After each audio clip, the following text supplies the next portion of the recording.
Welcome to Entertainment Drive-Thru. Today's special is Ryder Buck, musician. Drummer test just now. Quiet on the set. Ladies and gentlemen, welcome to Stage. Hello, and welcome to the second part of our episode honoring the one and only Ryder Buck. Ryder was a truly amazing person who continues to inspire me every day. And from hearing what Shelley and Chris said, there is so much more I have to be inspired by. He was just an unbelievably amazing person.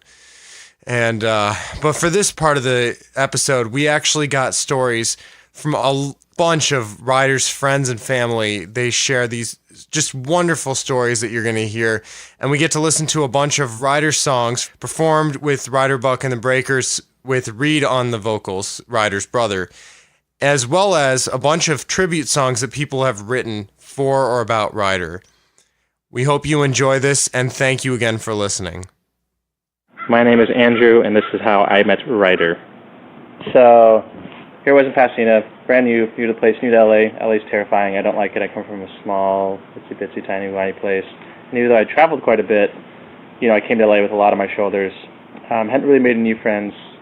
It was hard to hang out with the friends that I knew because I lived in the east side and they lived west side, which might as well be two different countries as far as people from Los Angeles are concerned. And I'm walking around Pasadena down Colorado Boulevard just checking out this place called Pasadena. It's like, oh, this is neat. And I'm walking down Colorado Boulevard right next to where that, I guess it's got to be next to like where all the coffee shops are down at the end of that Barnes & Noble. I don't know what the cross street would be. But I hear really awesome guitar playing. This is beautiful sounding guitar. And I'm like, oh, okay, I'm a guitar player. I'm extremely attracted to the sound of this guitar. I need to check it out. And without even thinking about it, I'm just jaywalking across Colorado Boulevard. Late, it's relatively late in the day, not a lot of traffic. Had to been the middle of the week, and the singing starts. It's a catchy tune, but the guitar is what drew me. So I saunter across Colorado Boulevard, jaywalked it, did the whole shebang, and I walk right up to this guy playing guitar, and I look into the sound hole of his guitar and like lean in kind of uncomfortably close while he's playing, trying to figure out what kind of guitar it is. And he's like, "Hey, what's going on?" Is he's kind of pulling away, like, "What's this crazy guy doing?" And I realized how crazy I must look with everything I just did. I'm like, "No, it's cool. It's just a beautiful guitar." I figured it was a Martin. Just wanted to see what kind it was, and gets the picture pretty quick. I'm not that crazy. Just kind of weird, eccentric, I guess. And I tell him I play mandolin and some other weird instruments. He's like, "Oh, cool. We should jam." And we start talking about influences, and Jack Johnson, John Mayer, and Edward Sharpe all come out relatively quick from both of us. We're like, "Yeah, totally. This is great. Let's definitely exchange numbers, meet up." And that happens. But for me, Los Angeles, people do that all the time, and you never hear back from them. But sure enough, like within a week, we had made plans to practice out in USC with some other crew, and that's how I met Ryder.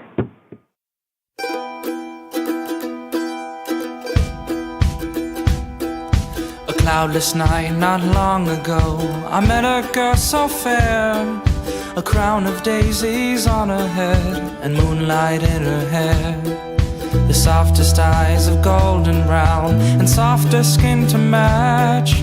The little fox, she stole my heart, I didn't want it back. I knew just where she came from, I'd seen her in my sleep. She said, "Boy, take a swim with me, the waters here run deep." Oh, and she said to me, "You better take your love on down to the river, let that water soothe your soul. It's your heart that I'll deliver when this world's taking its toll."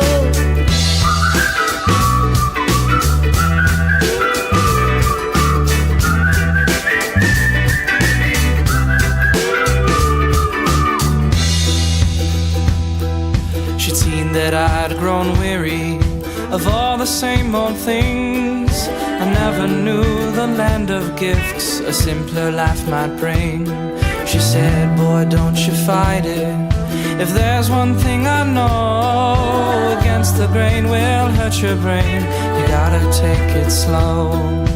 Ooh, and she whispered, you better take your love on down to the river. Let that water soothe your soul. It's your heart that I'll deliver when this world's taking its toll.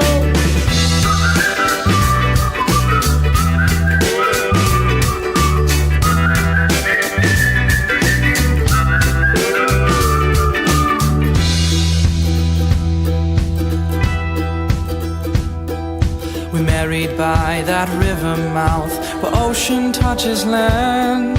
And now we're singing every night, just dancing in the sand. We run around this great big world, and all the folks we meet, we tell them of that river's love, a kind this world can't teach. Oh, and we tell them all. You better take your love on down to the river. Let that water soothe your soul. It's your heart that I'll deliver when this world's taking its toll. Take your love on down to the river. Let that water soothe your soul. It's your heart that I'll deliver when this world's taking its toll. Oh, yeah.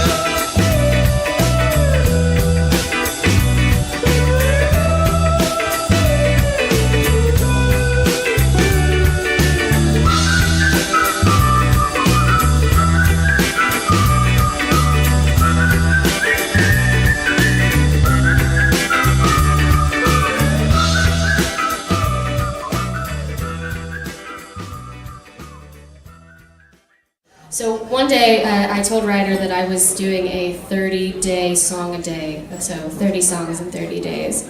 And I dared him to do it. And he said, okay, I'll do it. He didn't do it. He spent like 4 days on one song, and I was like, what? So then he came to my show at the House of Blues one night, and he said to me right before he left, he said, well, I'm expecting that song for today. And I was like, oh, damn. I forgot. It's like 11 o'clock at night and I gotta be at work at 5 in the morning.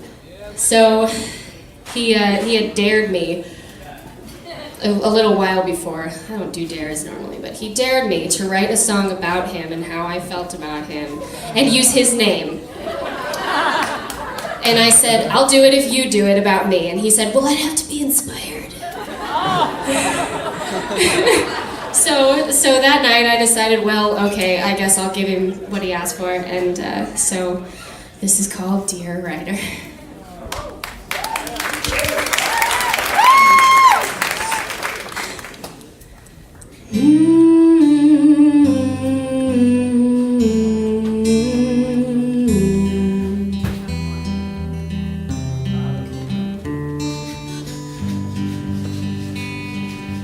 Dear, dear, dear, dear Ryder, this letter will find you someday. I write this, dear Ryder, so you'll know what I waited to say. Dear, dear, dear, dear Ryder, you found a new friend to play. And I know, dear old Ryder, you were bound to leave me one day. I can't see you playing pretend with me. I can't find you playing hide and seek.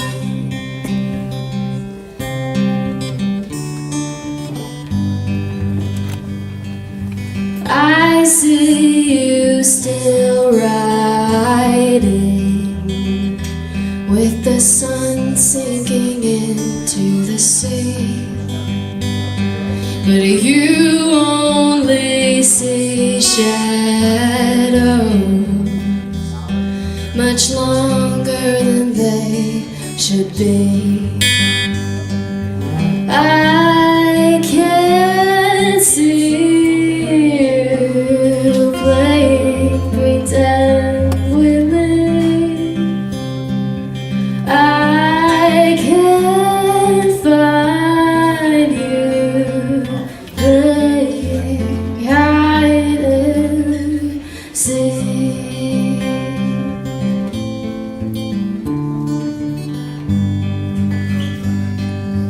Dear, dear, dear, dear Ryder,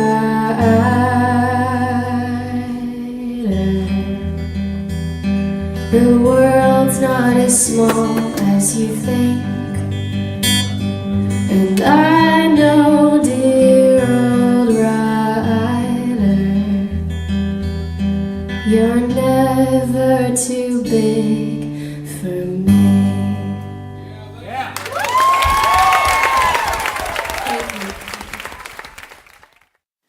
My favorite memory of Ryder would probably be when we first met.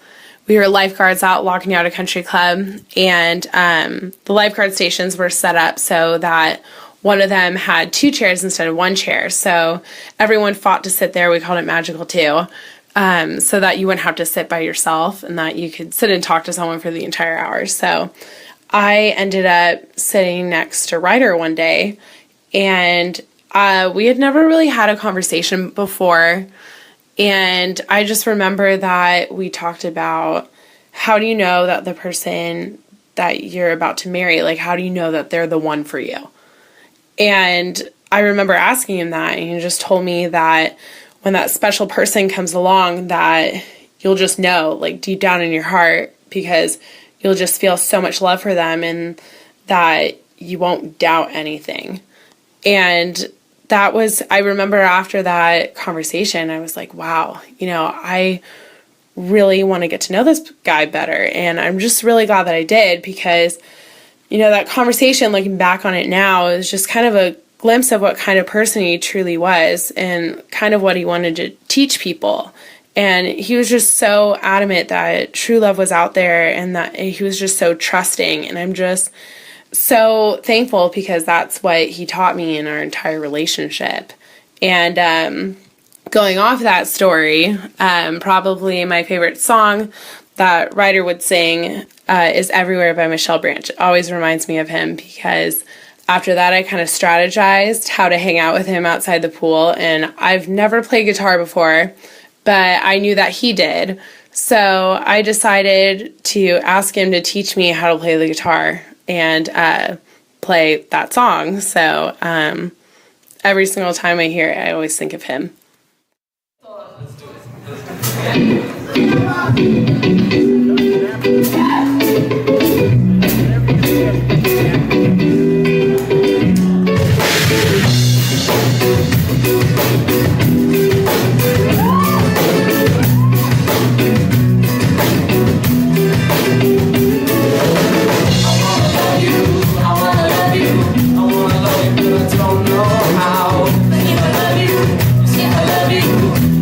Until the sun goes down, never thought I would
I'd like to take a minute and talk about the song I wrote for Ryder. I didn't know Ryder for a very long time, but the one thing we could always talk about was music. Anytime we ran into each other in the streets, instead of just nodding politely at each other as we crossed paths, we would stop and talk about music. We liked a lot of the same artists as well as each other's music, and we even talked about our bands doing shows together. And, one of our mutual interests was this Swedish folk singer called The Tallest Man on Earth.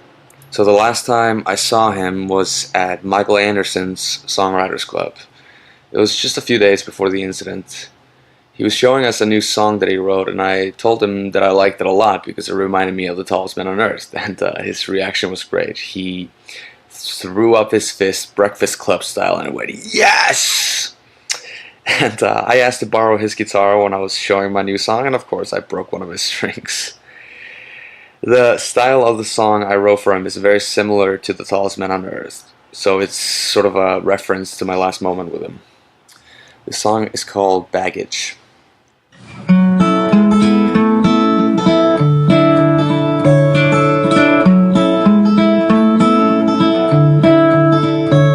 When your life gets struck by its reality, when you leave the world and its brutality, when time has passed, there's nothing to say, and it feels like you've been left astray. When a light goes dim and you start feeling lost, just remember to look both ways before you cross. As you're slowly getting colder, you feel a warm tap on your shoulder. It's time to go. And when your bones stop aching and your head is clear of all your doubts and fears, our hearts are breaking and we shed a tear. The memories that we held so dear. So sail on, sail on, sail on to a safer shore and move on, move on, move on when you can't hold on no more. Just leave your baggage at the door.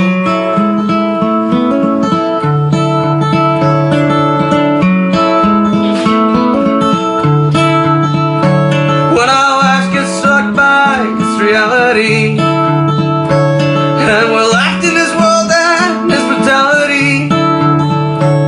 As the years go by and you're not there, feel your presence in the air. So I say sail on, sail on, sail on to a safer shore and move on, move on, move on when you can't hold on, and sail on, sail on, sail on when you can't hold on, and move on, move on, move on when you can't hold on, and move on, move on, move on when you can't hold on, and move on, move on, move on when you can't hold on no more. Just leave your baggage at the door. Hi everybody, my name is Mindy Von Elling and I want to share a funny memory I have of Ryder Buck. I met him on a Super Bowl Sunday randomly and we had such a good conversation that he took me out on a date for pizza that night. He was the first person ever to serenade me on a date and it was very cute and romantic until we realized that he was serenading me in front of a clothing store called Beverly Hills Pimps and Hoes. So that's a really good memory I have of him, and he serenaded me to Leave Your Light On, which is coincidentally also my favorite song by Ryder Buck and the Breakers. Thank you so much. I'm so happy to share this memory of Ryder with all of you. He was a wonderful person, completely changed my way of thinking around, and I try to live by his ideals of love and life every day. Thank you so much.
Hello, this is Mike Gabriel. I like to think of myself as one of Ryder's uncles. I like to think of myself as his favorite uncle, in fact, in my own mind.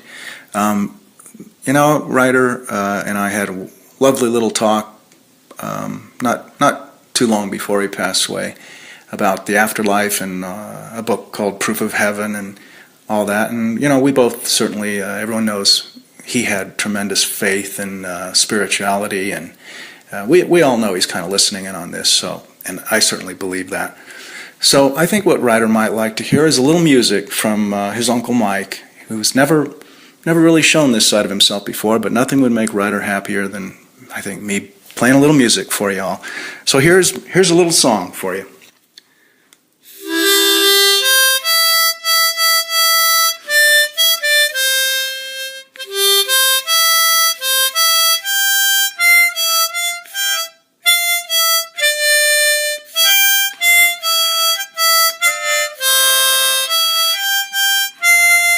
And that's all I know of it, but I'll let the applause die down a little bit here. But I would like to say, I'm playing the harmonicas, I'm out of breath already. But, reflecting on Ryder, I do want to say what a wonderful kid he was, and his way of making everyone feel comfortable, the way he accepted everybody and everything about everybody. He was just a remarkable kid that way. So, I always going to think of Ryder as a kid. I don't care if he was a young man or not. He was a kid to me, but he's certainly a wise old soul. And before I go, I'd just like to play one more little piece of music for that old soul, Ryder Buck.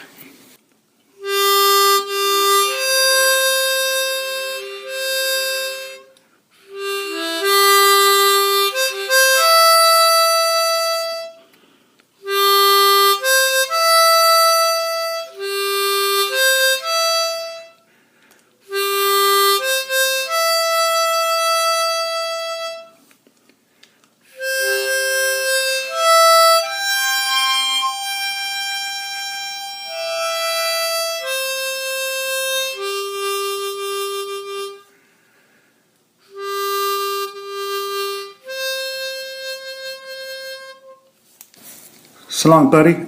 You know I love you. Hello, my name is Dylan Brown, and Ryder was my best friend. In the age of Facebook, that term has become somewhat diluted, so let me define it for you. One day, at 3 a.m., you may find yourself in a jail cell thousands of miles from home.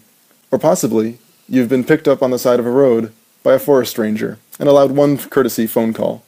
A friend is the person who you trust enough to call at that moment, and a friend is the person who picks up.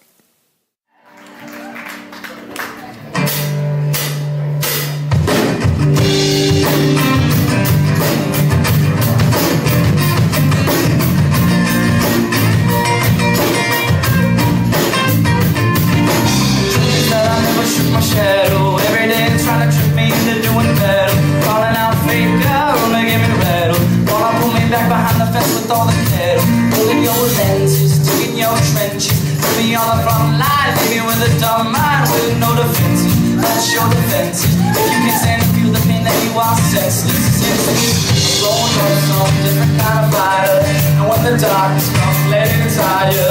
My darkness is shining, your darkness is shining. Have faith in myself. True.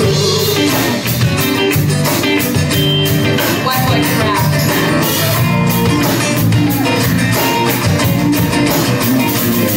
Seen a million number jumps on the horizon. Now which is the future you choose before you die? Tell you about a secret I've been undermined. Every little lie is welcome from the vine. Say you're my love, say you're my homie. Till my chin back, slip my throat, take a bath in my blood, get to know me. All out of my secrets, all my enemies are turning into my teachers. Ignorance, lights blind, there's no way divided. What's yours or mine when everything's shining? My darkness is shining, your darkness is shining. Have faith in myself.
I've known Ryder since he was 9 months old, and the first thing that comes to mind when I think of Ryder Buck is his laughter, his wonderful laughter and his sense of humor. Also, his sarcasm. There were plenty of times, even as a young child, that I knew he was laughing at me and not with me. Shelley and I raised our boys together. We were one big, happy, extended family, with trips to the beach and to the mountains and everywhere in between. Ryder always had my back. He would never sell me out. If we'd go to the zoo and I'd feed the kids sugary treats and candies, I'd be sure to make sure all the sugar was brushed off the stroller before he went home to Mom.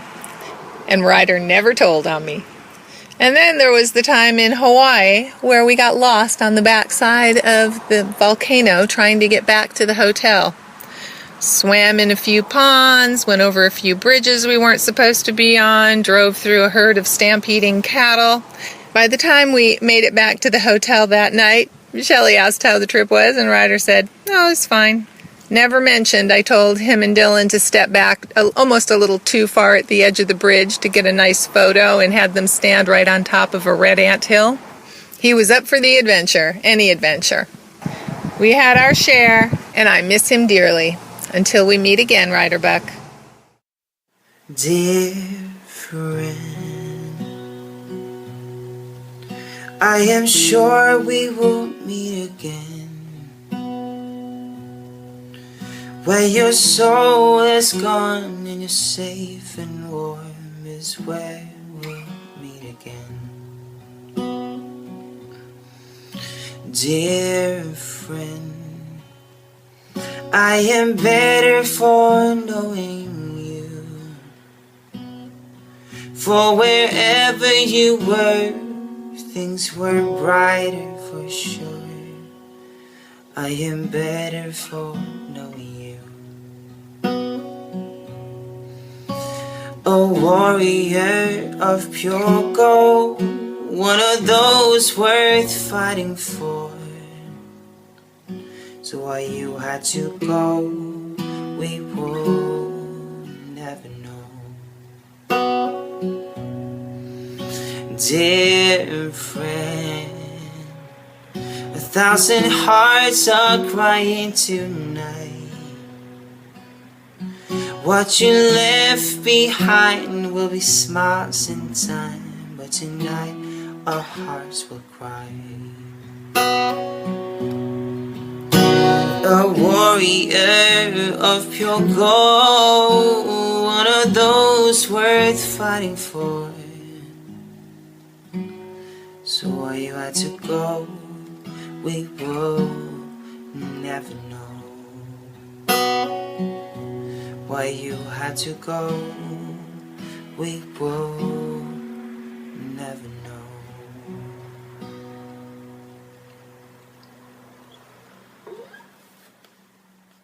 I first met Ryder when actually he came to the Thursday Club at the La Cañada Jazz Night, and he complimented me on the song that I performed called Summertime, and I guess it was because of that he asked me to sing backup on a little recording demo track of Better Together, and I remember being like, oh my god, he's so much older and cute, and he's a musician, and he wants me on the back of the... Okay.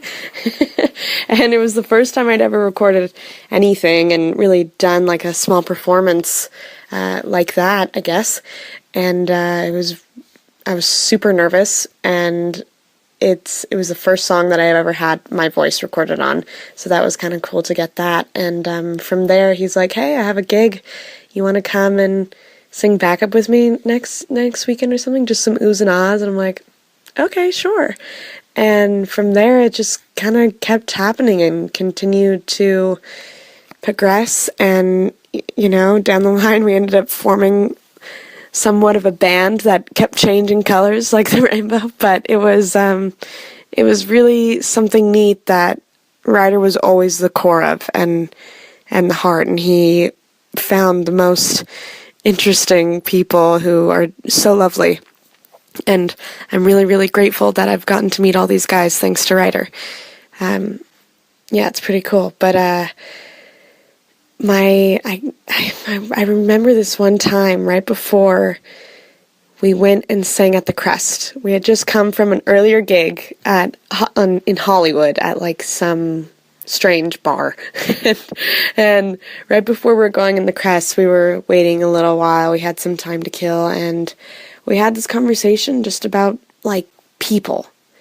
I don't even remember what exactly point we got to, but I just remember thinking like, wow, I am with someone who is really quite remarkable. He's gone through so much and has held his head up high and just fought through all of this and cut the bullshit, and I've just looked at everything as a beautiful opportunity and possibility and in such a positive light. And I remember thinking like, this is pretty cool. And we ended up having a great gig, and we continued to have just each time we gigged, it was better and better, and it was really cool. And really, probably my favorite song, performance-wise, is Nothing Cool, because it's really fun and rock and roll and stuff, and it's like, it just all of Ryder's repertoire reminds me of his personality. Like, he has like a different feel to each song, a little bit of reggae, a little bit of blues, a little bit of, rock, and I think it's really neat. Otherwise, I love all his music. I think he was an incredible songwriter and an incredible human being who I never stopped thinking about, and I don't think any of us will. And he continues to be an inspiration to us all. I love you very much, Ryder. I miss you dearly.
Take you there, you should know.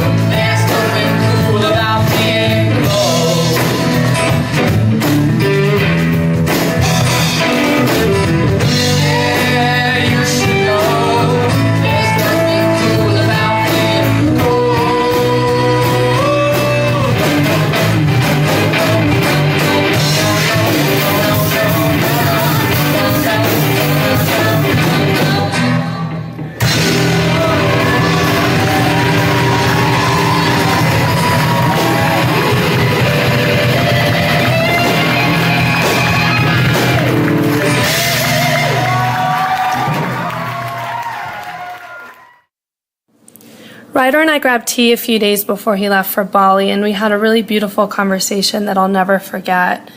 Ryder was deeply exploring his spirituality, and he knew I had a strong foundation of spirituality as well. That day, he asked me a lot of questions about the universe, karma, life purpose, and what I believed to be the point of it all. One pot of tea turned into 3, and we just sat there for hours talking. I saw a very serious side of Ryder, and I realized then how hungry he was for truth. I understand now the magnitude of his quest for spiritual truth in the months before he left. Somehow he knew time was limited, and he really embraced how sacred life is.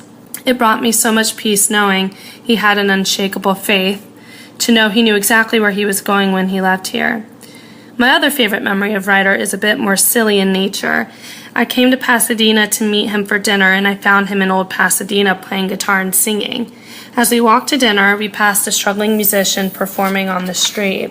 We stopped and listened, and when he finished his song, Ryder pulled out the money he made that night and gave it to the guy, saying, "Hey man, you need this more than I do." I was really touched, and I said, "Wow, Ryder, that was really generous of you." He then flashed that Ryder smile and said, "Well, you can pay it forward and buy my dinner," and I did. All of you probably know that Ryder's favorite band is Edward Sharpe and the Magnetic Zeros, right? So this is a song we wrote for Ryder, and we kind of wanted to pay homage to his favorite song, Home. So it's our own version of that, but we wrote it, and it's called Walk Me Home for Ryder.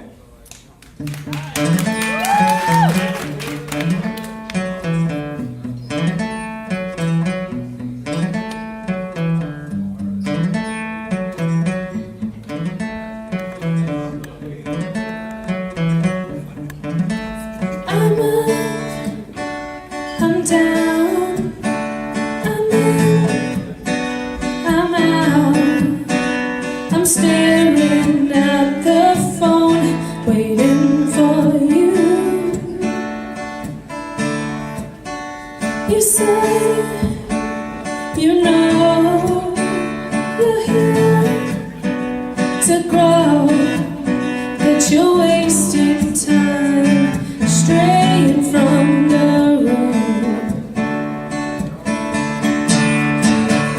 I'm lost in a thousand sunsets, and you're so far away. And what I'd give to hear your voice, bring back the better days. Please, please don't leave. A song of peace, and we scream, why did you go? No, you took a piece of me, so please hold on, I'll be strong, just as long as you walk me home.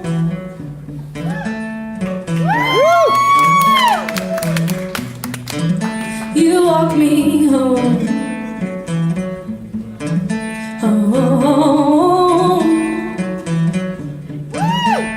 Your light filled my dark, and your love filled my heart, and we landed safely in your arms.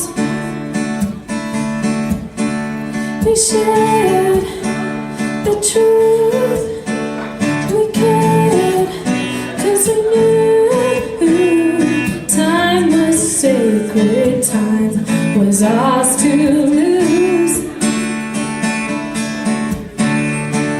Pain comes crashing over me, I'll never see your face. Slowing aching beats me like a rock beneath the waves. Please, please don't leave. A song of knees, and we scream, why did you go? No,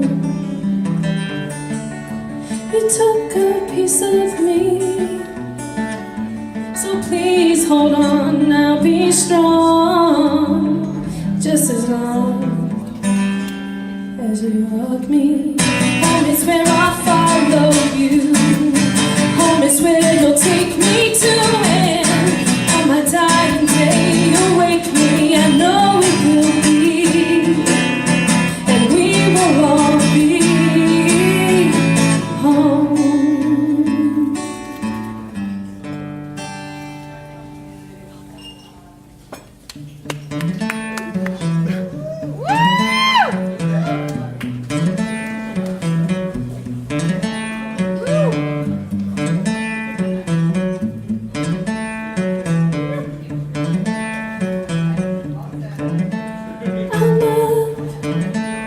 I'm down, I'm in, I'm out.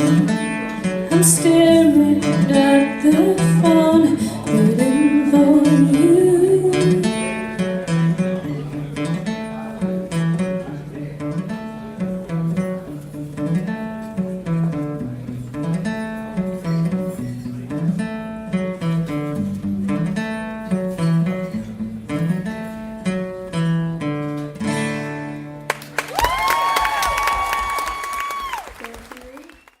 Hey, Ryder Buck. It's Kathy Curtis, your mom's friend in Indiana. You know, because I live in Indiana, I really didn't get to see you that much, but I've got a couple of memories I wanted to share. One of them was you were maybe 15, and I came out there, and when I arrived, your mom was just so pissed off at you because you had ordered some ninja weapons or something on the internet without her knowing it, and they were really scary looking. So you were in the doghouse when I got there then. The next time I came, you were in college, and you were already just so much bigger than your body because you had found music, and you were talking about some camp that you had gone to, music camp, where you learned from a bunch of older people, and you were just so happy. And you're like Bill Clinton. It's like I felt like the only person in the room when I was talking because you were just so attentive and mature and lovely, lovely, lovely. But the thing I want to say now is I feel like you are such a huge, gigantic spirit, and the reach of your wisdom and your love and your writerness is going so far that I don't know, I'm just continually in awe of what's happening as a result of the life that you lived on Earth, even though it was so short. I continue to feel like I'm getting to know you, and I love you with all my heart, and have a happy birthday, bud. Bye. Are you guys eating too? Eating and drinking? Two for tonight? Feel that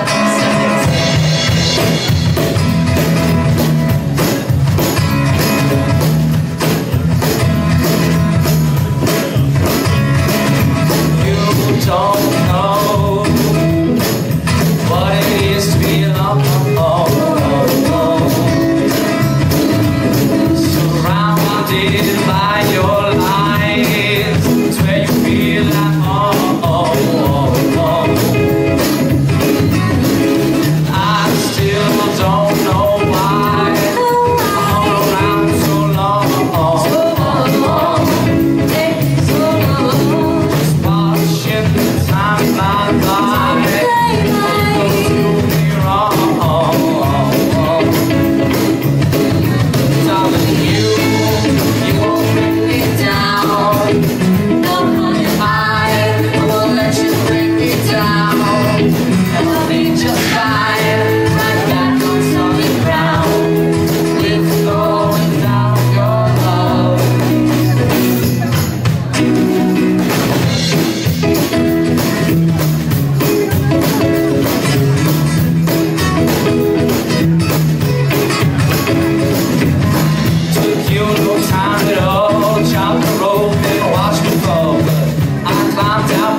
that way. I'll never be your kind.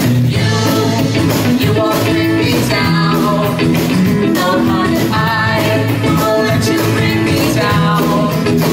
I'll be just fine, right back on solid ground, with or without your love.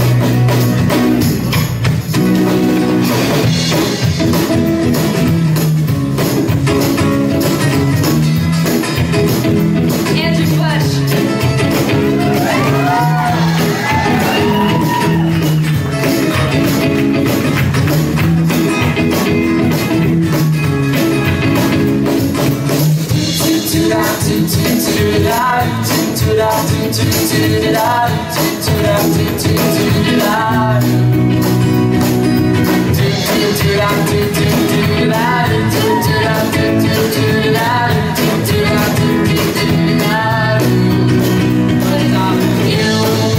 You won't bring me down. Oh, honey, I won't let you bring me down. And I'll be just fine, still kicking around this town, with or without your love.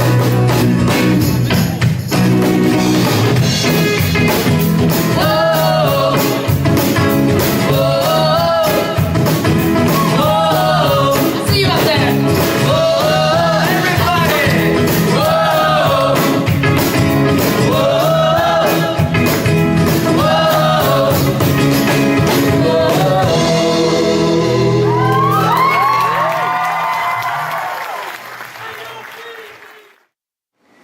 My favorite memory of Ryder, it goes back to the first night that I met him. I was filming a music video concert type thing a couple summers ago. It was summer of 2012. And I had invited a lot of people from high school and from Musicians Institute to come in and be audience for the concert. And I'd never heard of Ryder before that night, but one of my friends who I was in class with, Thomas, he brought him along.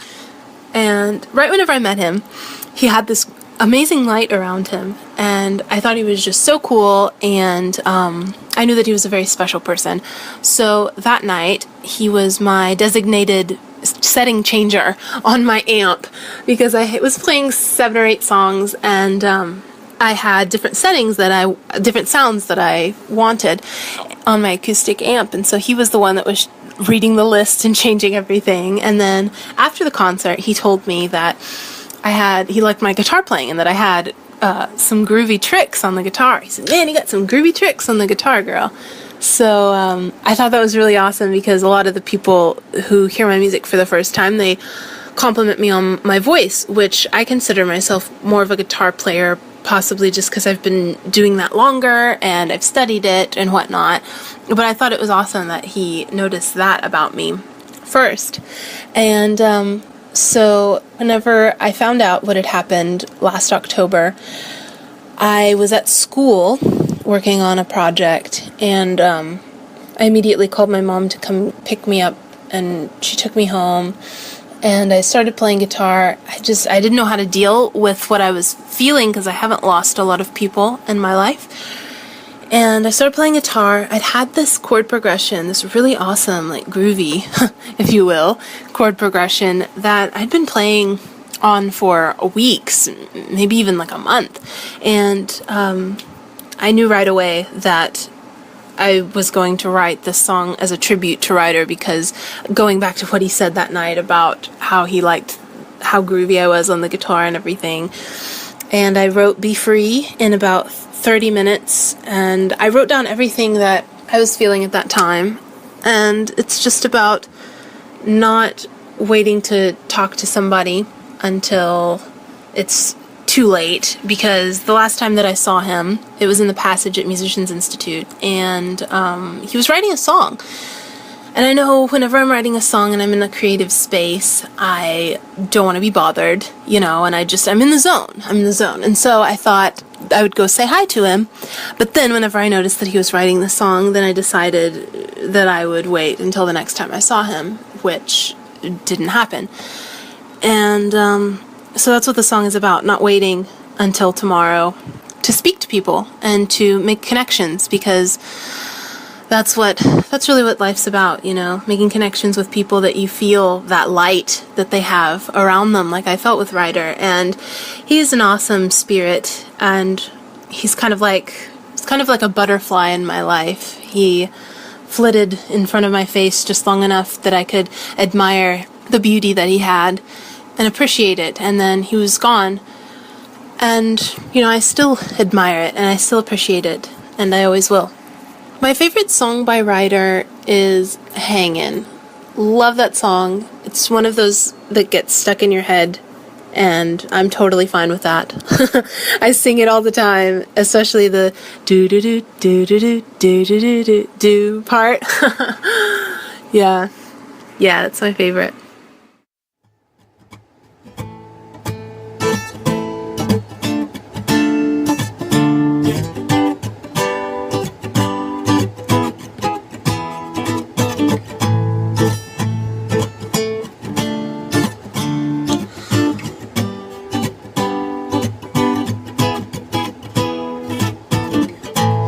Smells sweeter, the grass is looking greener, and I've been thinking a little clearer since you went to a better place. Where did the time go? I'm guessing only God knows, and I should have made your last show, but I said it was too far away. And if I could go back in time, well, I just might do it somewhat differently now. Do we wait for tomorrow when there's nothing like today? I'm sitting on the beach in paradise, I was just like sweet tea. So don't hesitate to be free.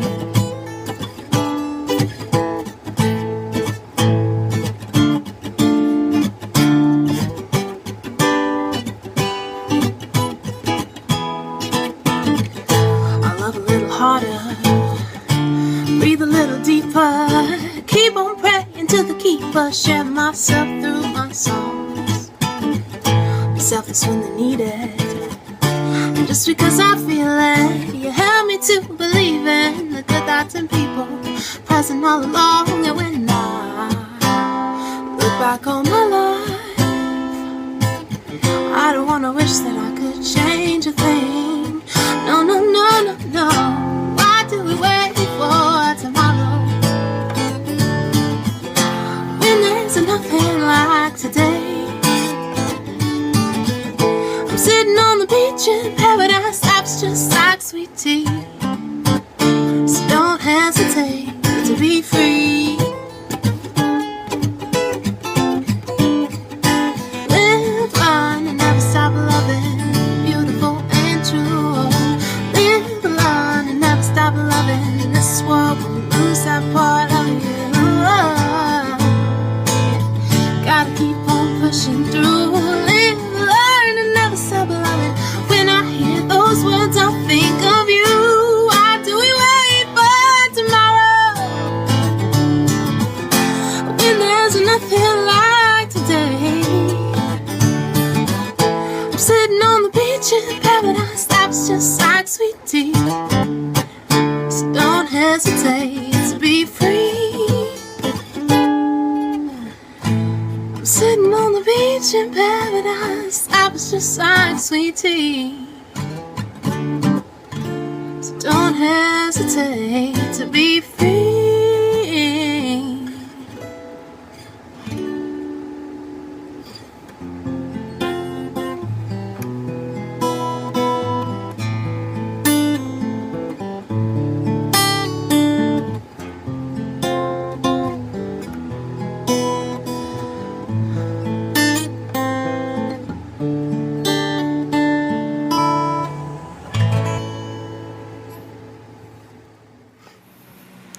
It's hard to pick just one memory that I have of Ryder.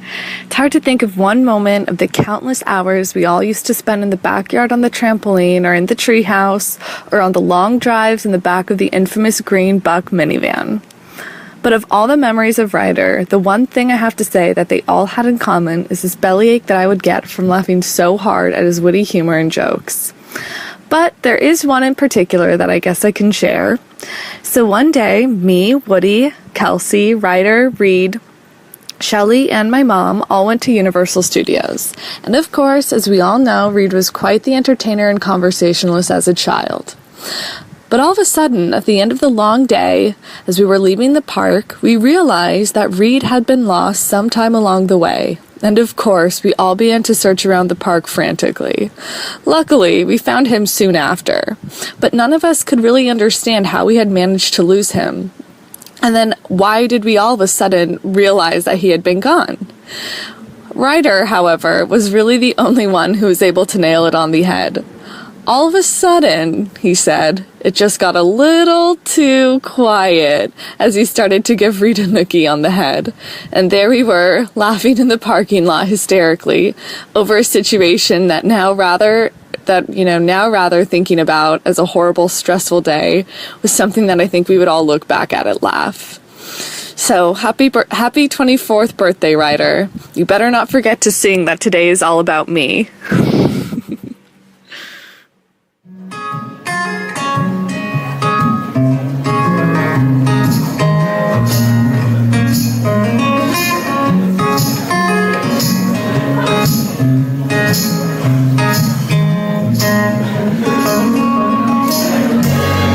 Mama, I've been just hanging here for far too long. How you kiss, I know I'll miss before I'm even gone. And when your train rolls out like thunder, the winds caress your head. Just don't forget you've got my number. You get scared.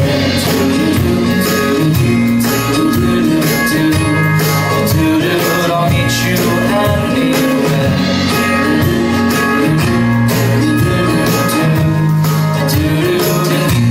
Just hang there.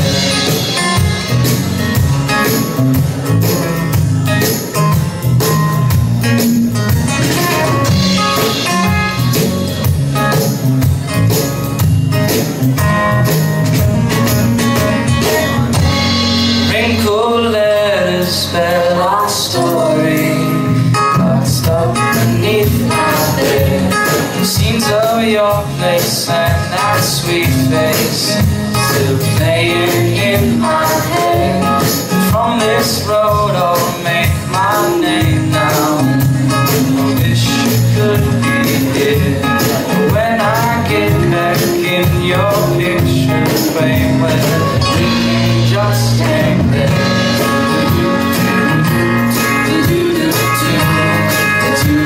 I'll meet you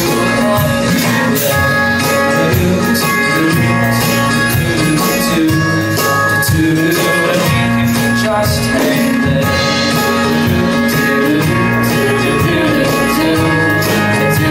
Yeah, we'll just hang there.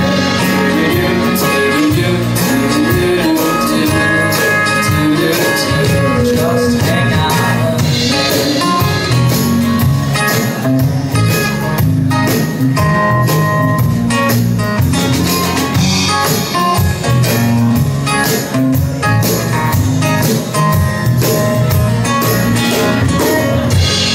When I look up at that smile of yours, eyes smile very old. No more Skype dates, texts and service rates. I'm lost and on the phone. From this road I'll make my name now. I wish you could be here. When I get back in your picture frame, well, we can just hang here.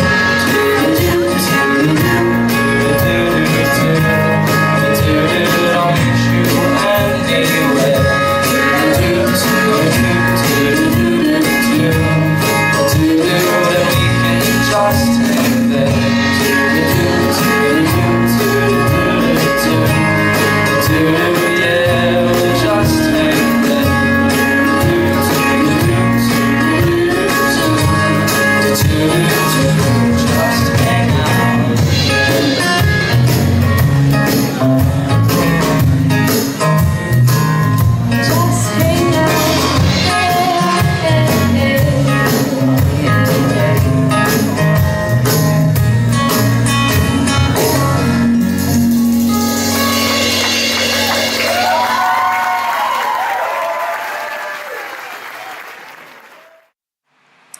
Hi, my name is Max Honch, and I was a good friend of Ryder's and wanted to share a story. So it was one of the Christmas breaks where we came back from university, and my family had a hot tub, and we realized that we had been underutilizing this hot tub. So Ryder had been over almost 5 nights in a row to use my hot tub, which was fine, but I tend to be a hermity person, so I sometimes need nights to myself. And on the weekend, he was messaging me over and over, and this wasn't polite of me, but I ignored it because I just wanted to have a night to myself. Somewhere around 10 p.m., I walk into the family room, and I hear some noise outside, and I see that Ryder has come in through my side gate, has turned on my hot tub, and is in my hot tub swimming, and he's just grinning. And I was just like, I walked out the door. What the hell are you doing, Ryder? Oh, don't worry, dude. It's chill. Come here. I come over to the hot tub, and he pulls over his backpack and pulls out chocolate chip cookies, peanut butter, and jelly, and starts making chocolate chip cookie, peanut butter, and jelly sandwiches in my hot tub without asking to come over. And I couldn't help but laugh. So I grabbed my bathing suit and jumped in with him, and it turned out to be a great night. And that's the kind of guy Ryder was. He would force happiness and joy on you. He wanted everybody to be happy and relaxed all the time, no matter what. And he was pretty good at doing it. And also, he introduced me to the peanut butter and jelly cookie sandwich, which is pretty good, and I still have to this day. I miss you, buddy, and love you. Thanks.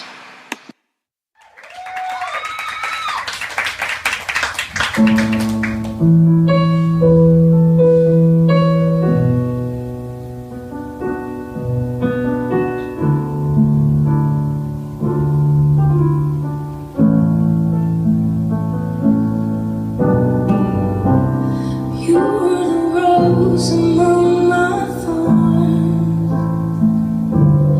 You were the calm in the eye of every storm. Now you're gone. We had no more tears to cry. We never had a chance to say goodbye.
is blessed and new in shadow.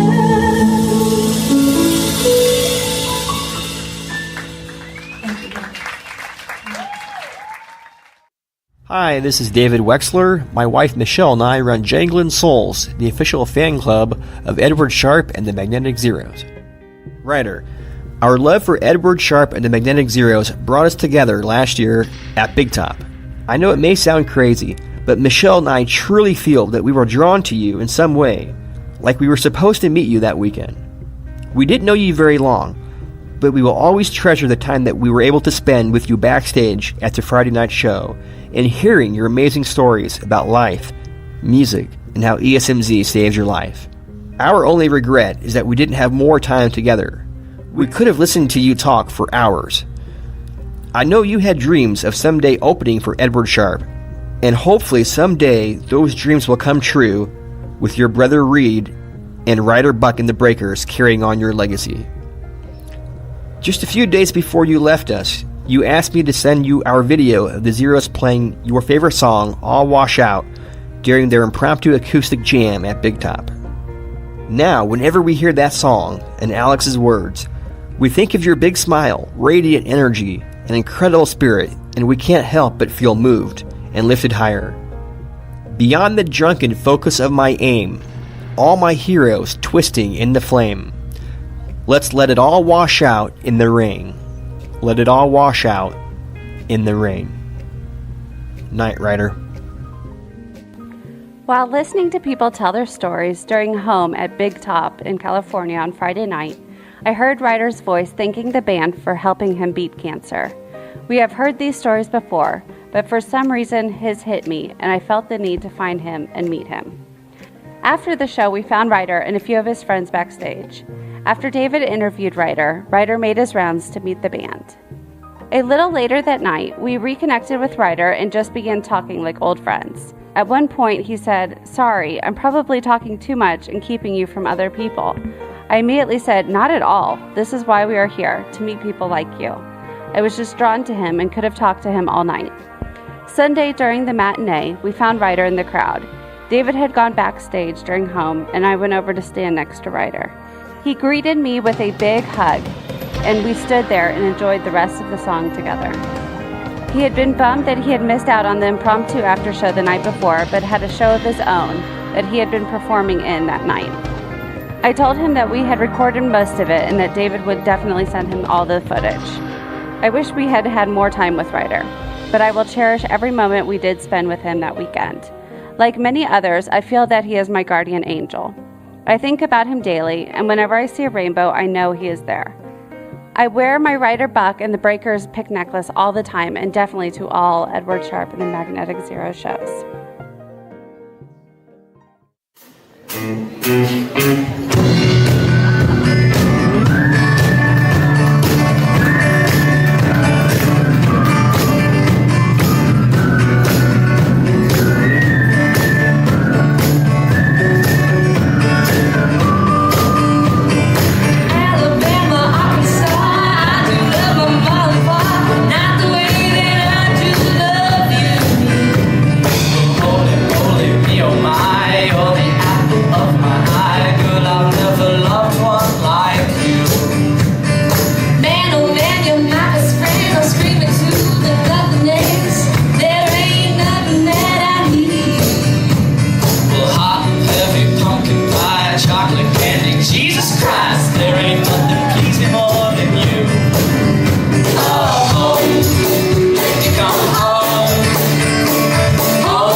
Boats and boats and waterfalls, alleyways and faithful calls.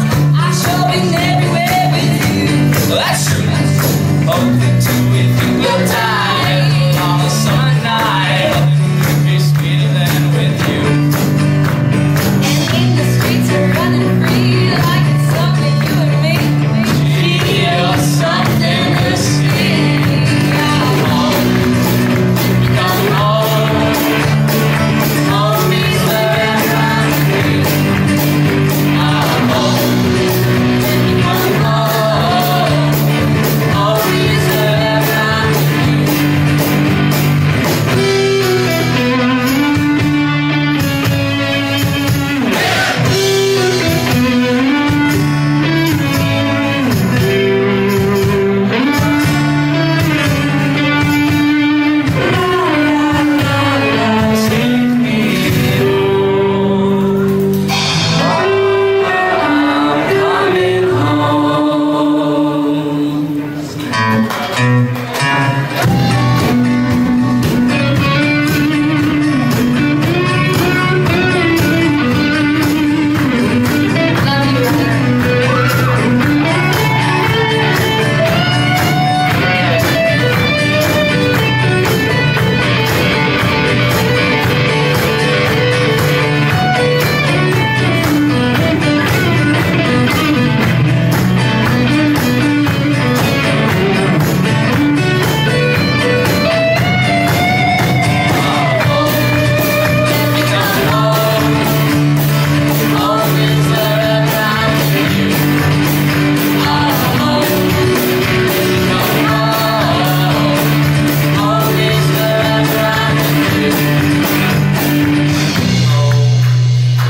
come home. Home is wherever I'm with you. Yes, I am home. Home, you are me and I am you. That's where the heart is home. I do love my mom and pop. Go to waterfall.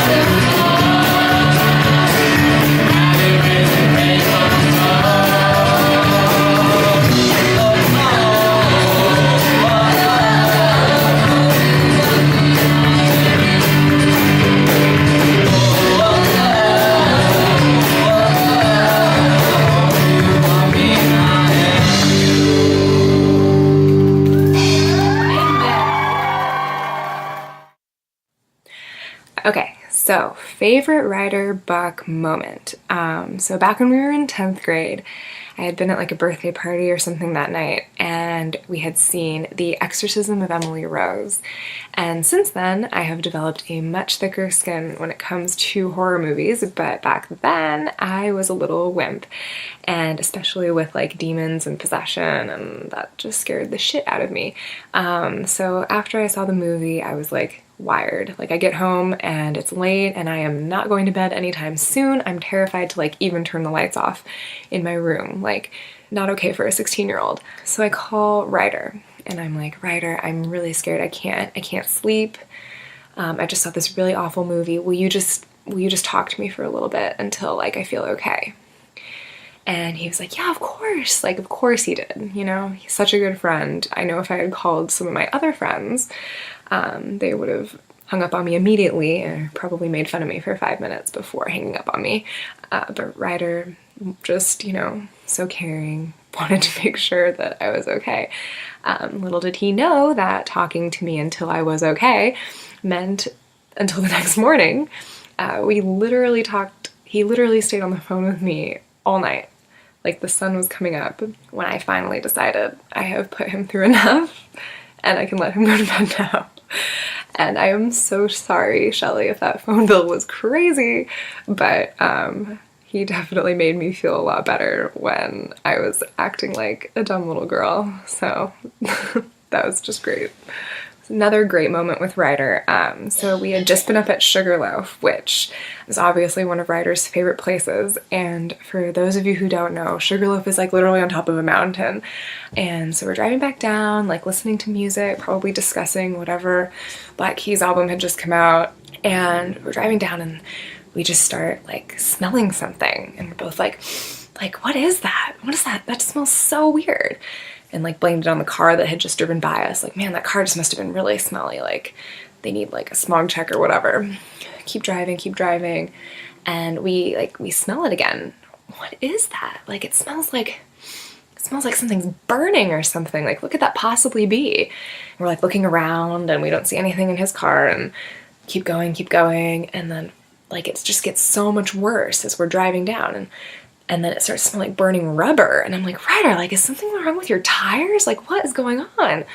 And so we get to the bottom, and Ryder like looks around it, and then all of a sudden he just stops. And I'm like, what? And he looks at me and he's like, okay, you can't tell anyone, but I'm a huge idiot. And I was like, what? And he's like, and he releases the emergency brake, and he's like, I had that on the whole time. And he literally had driven down, like, I mean, it was like an incline, like Sugarloaf is crazy, for like 10 straight minutes with his emergency brake on. So the burning rubber we were smelling was his tires. And he made me promise not to tell anybody, and I've been holding it over his head for, 8 years. Whenever he starts to think that he's like really cool and really like a high functioning adult, I just like to knock him down with that one. So yeah, now everybody knows, sorry, but that's just classic Ryder.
Life is so alive, your heart holds so much joy. You've shared all you had. Your smile is in the sun, your spirit in the waves. Your breeze makes me glad. You sing out with the birds, you dance along the sand. And your breeze makes me glad.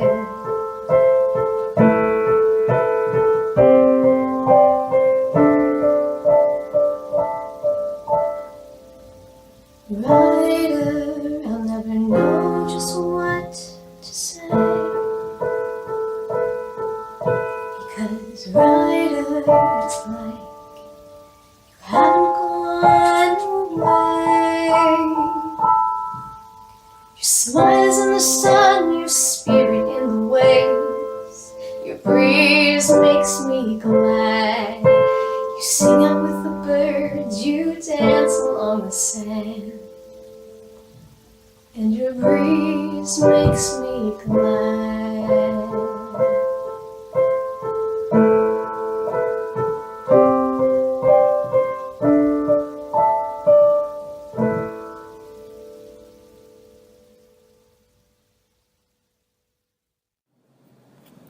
My name is Kelsey Gabriel, and my dad and Ryder's dad have worked together at Disney since before either of us were born. I've never known a day of my life without Ryder Buck. He was my first friend. Therefore, growing up, looking up to Ryder, I always wanted to be exactly like him. When my mom babysat Ryder when he was a baby, he had a lambskin blanket. So when I was a baby, my mom bought me a lambskin blanket as well. When I was 5 and our families went to Maui for the first time, Ryder went snorkeling. So I wanted to snorkel, and off we went floating side by side. In junior high, when we went on a cattle drive to Wyoming, Ryder and I went off riding after some cows together. Ryder went after them, so obviously I wanted to go after them too. He couldn't have all the fun.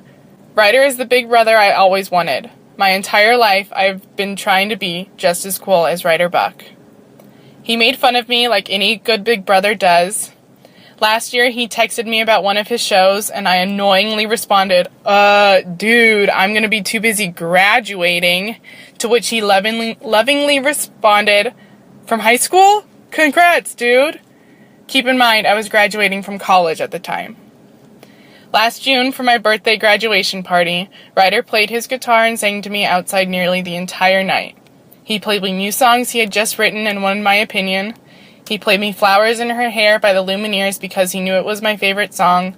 And he even played me Justin Bieber's Baby because I dramatically begged for it. And yes, he will probably kill me for making it publicly known that yes, Ryder Buck did in fact sing and play a Justin Bieber song. But he did it just for me, like only the best big brother would.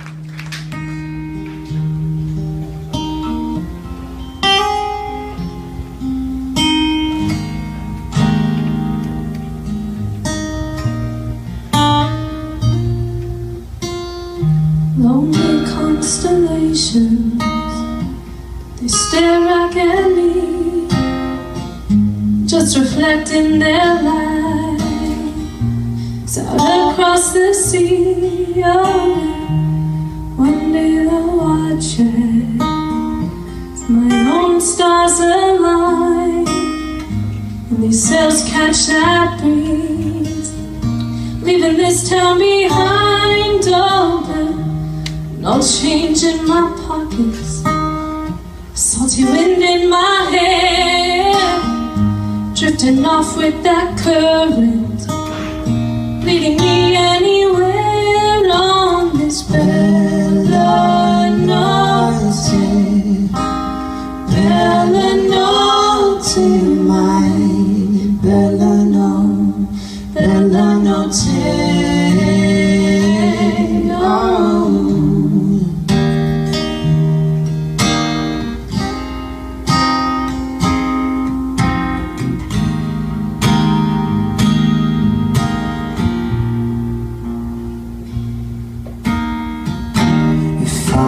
The ocean, girl, you are the sky.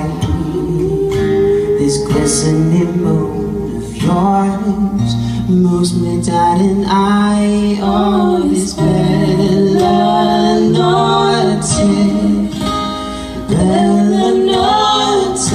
my bella notte.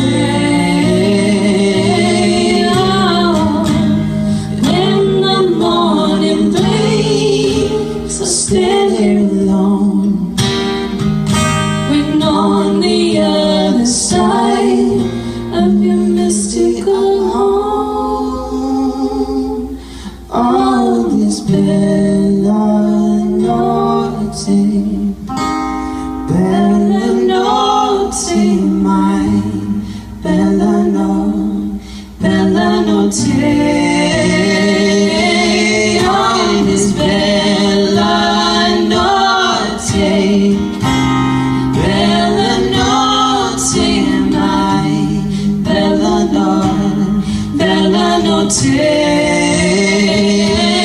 on this bella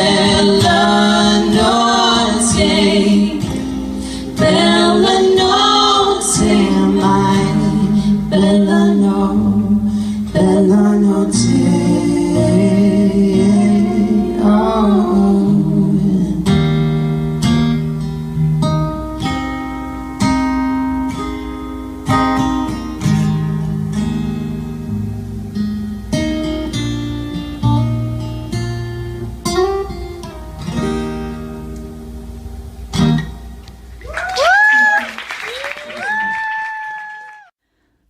He came and went like that ocean breeze. That's the first line of a song I wrote for Ryder Buck, and that's just how it went. My name is Emily George. I'm a singer-songwriter and yoga teacher. Ryder had attended my yoga class at Musicians Institute, where I was also a student. He was very moved by my class and approached me afterward to express his gratitude. After we chatted for a bit, he said that he would love to take a private yoga lesson with me, and I was thrilled. I had been building my private client business and was overjoyed to work with someone who liked my teaching so much. After we met that day, it seemed as though Ryder was popping up everywhere in my life.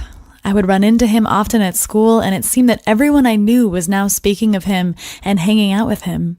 Little did I know, the universe was showing me signs that Ryder would change my life forever.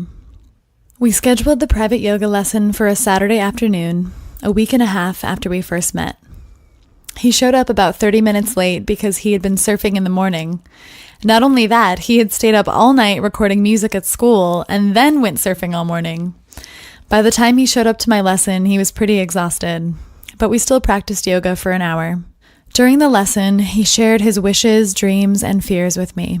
He shyly explained his former battle with testicular cancer. He told me that what he wanted most was to be healthy, to allow more love to flow through his heart, and to just be himself in the craziness of Hollywood. For only one session together, I felt pretty close to him. He fell asleep during Shavasana, final relaxation, and it was actually pretty hard to wake him up. He still had sand on his toes from the beach, scars on his shoulders, and bleach blonde streaks in his hair. I had thought his blonde hair was from the sun, but I later came to find out that the blonde grew in after Ryder's chemotherapy treatments. We talked about music and life, and he decided to buy a 10-class package with me for more private yoga lessons. Then we hugged and parted ways. That night, I received a message from him that his mom agreed to pay for the 10-class package. "We are a go for solo sessions," he exclaimed. I smiled and replied, "Great, let's be in touch soon." I found out the next day that he was hit by a car and killed at 5:25 a.m. the following morning. I had spent a beautiful afternoon with him doing yoga on his last day here on Earth. I was shocked, stunned, and deeply moved. I felt so achingly sad and yet so grateful to have connected with him in such a powerful way. I didn't even know him that well, but I suddenly felt very close to his spirit. 1 week later, in the process of mourning, I was at the same park where we did yoga, and my feelings began to unravel. I cried and prayed and laid in the grass. On my walk home, I began to hear a song in my head and rushed home to sing, play, and record it. It was a song for Ryder. That night, I played the song at a memorial show for Ryder where he was scheduled to perform. And since then, I felt inspired to make a video for the song in honor of Ryder and my special day with him. I even filmed it at the same park where we did yoga. I have since connected with Ryder's family and have been healing my pain from this loss. But because of Ryder, my heart is now more open to love, and I feel like I can be myself in the craziness of Hollywood. I believe that after being hollowed out by the suffering of such a tragedy, we are all more open to love, grace, and presence. I will never forget that day or that amazing young man.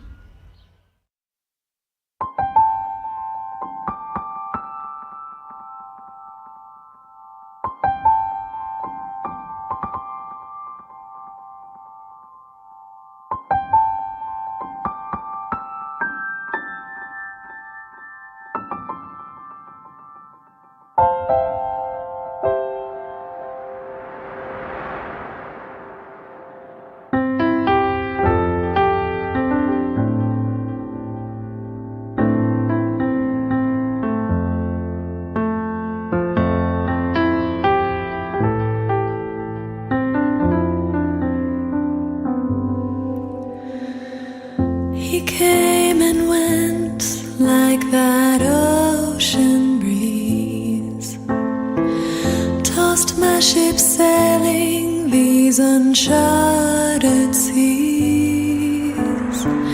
He smiled and waved and came closer to me. I held the key to awaken his dreams. The tears flow free and easy when I think of that day. If my prayer is to be answered, just help me ride this wave.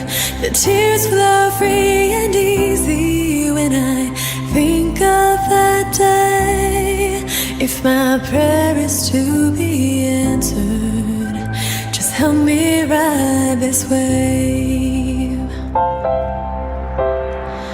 Sand on his toes, sun in his hair, laughed as he covered all his scars to bear. I fell apart and he fell asleep. We will remember the song of his dreams. The tears flow free and easy when I think of that day. If my prayer is to be answered, just help me ride this wave.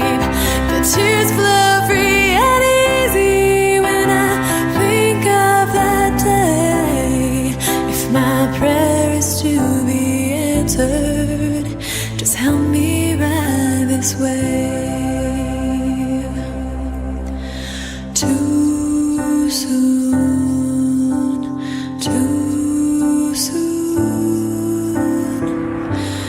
you left us too soon, too soon, too soon.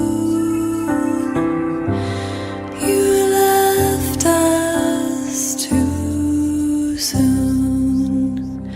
The tears flow free and easy when I think of that day. If my prayer is to be answered, just help me ride this wave. The tears flow free and easy when I think of that day. If my prayer is to be answered, just help me ride this wave.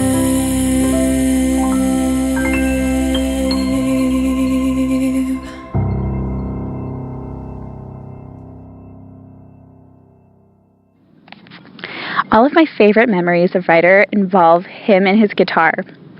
And there was one time he was visiting me in Santa Barbara, and he drove up from LA to Santa Barbara to see Jack Johnson at the Santa Barbara Bowl. And his friend who he was supposed to go with flaked, and Ryder didn't let that get in his way. He went completely by himself, stood in the back row with his guitar, strumming along with Jack. And after the show, he crashed at my house, and he just told me how what an amazing time he had by himself at the concert. And I thought that was so cool that he was able to do something like that. And later that night, I went to sleep, and he passed out on the couch. And I woke up at like 9 in the morning to the most beautiful guitar music. It was so peaceful and serene. Both my roommate and I woke up and were like, this is the best way to wake up. And we go out, and Ryder's just strumming on the guitar. He'd gotten a bagel from next door at the bagel shop and had gotten one for each of us as well. And it was one of the sweetest, most best ways to wake up. And a few of the neighbors also commented, like, usually I don't like loud music, but that was so peaceful this morning. And I just love thinking of Ryder that way, that he always created such a serene, peaceful environment with his guitar and shared his music with other people. I'm sending you all of my love, you without you feel it. You in the light and dark, with the eyes to see it.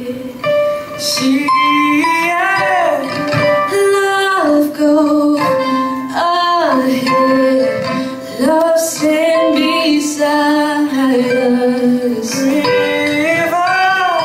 Love go within each heart to guide us. And I thank the sun for shining that light.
for a shining red light.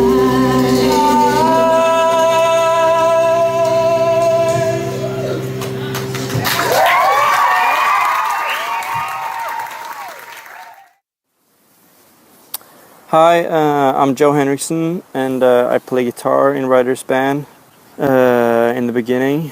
And my favorite Ryder story is probably when we played a gig at Patrick's Roadhouse in Santa Monica, I think it is.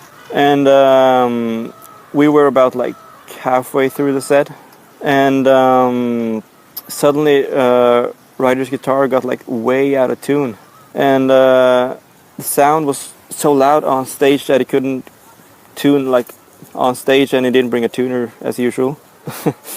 And so he just asked like the rest of the band to jam for like 2 or 3 minutes, and then he went off into the bathroom to tune his guitar. And I remember talking about that with Ryder like almost every day, because I thought that was so funny that he had to go into the bathroom and tune. And he thought it was funny too, I guess.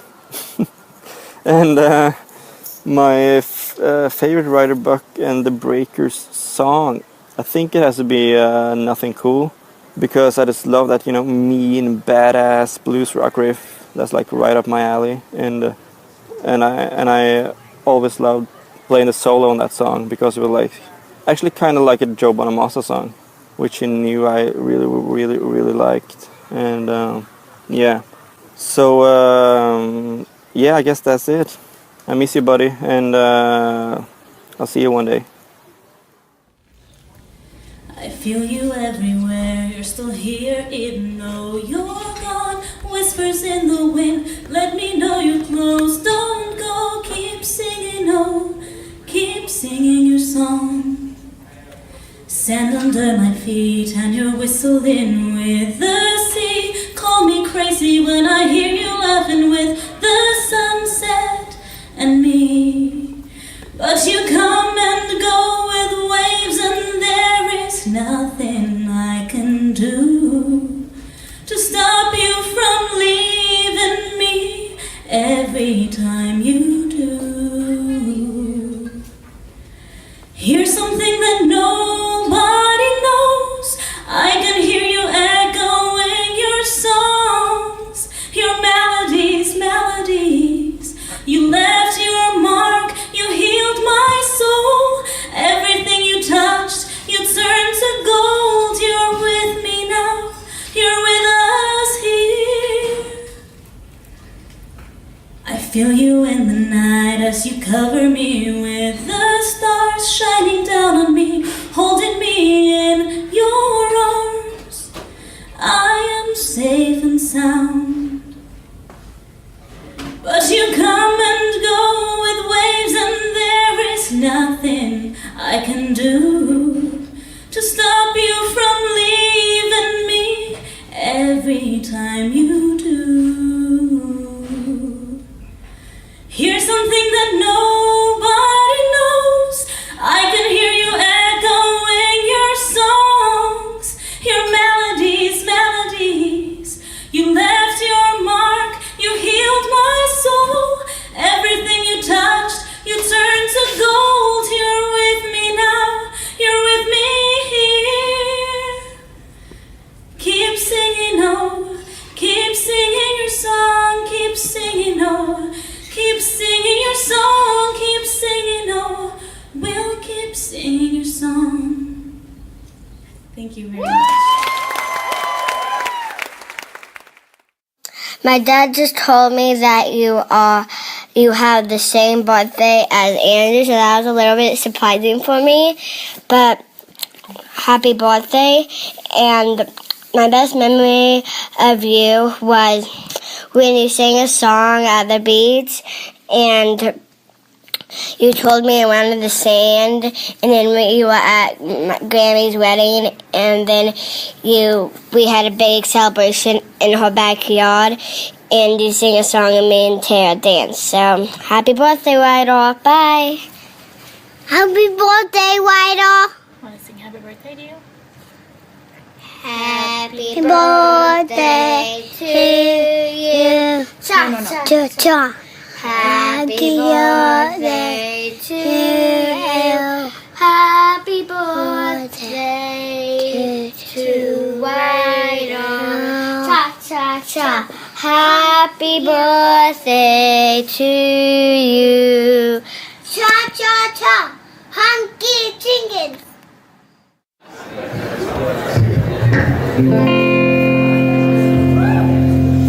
I love my God, God made love. I love my God, God made love. I love my God, God made hate.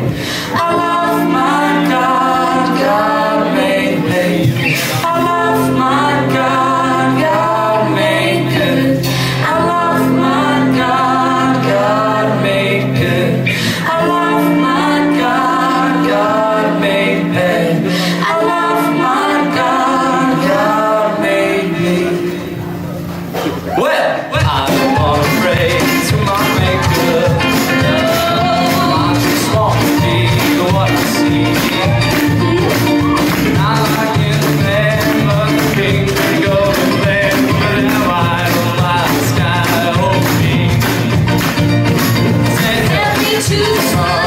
See, I'm looking everywhere. Yeah, I'm looking to become not the cradle of the bread. And now I don't want to pray, no. I said I don't want to pray, no. And now I don't want to pray. Ooh, don't want to pray.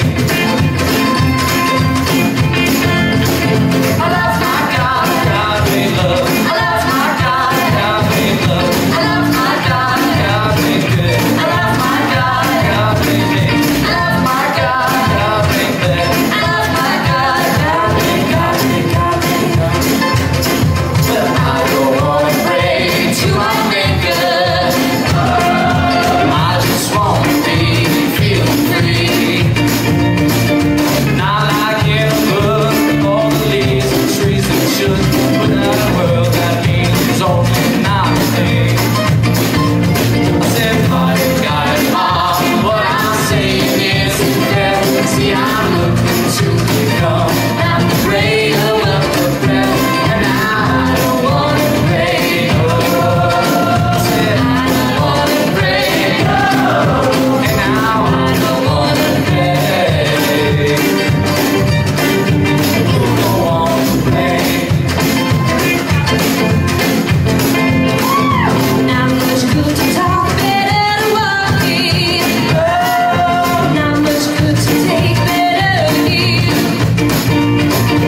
We are not forgiven and forgotten our sins, and I promise you, my friend, all the times we'll live again.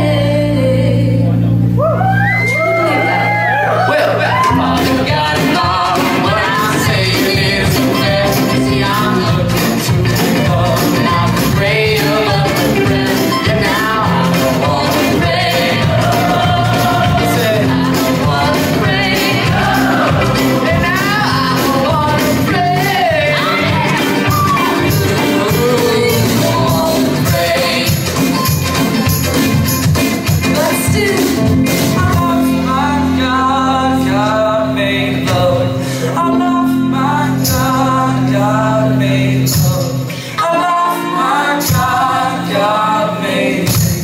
I love my God, God made.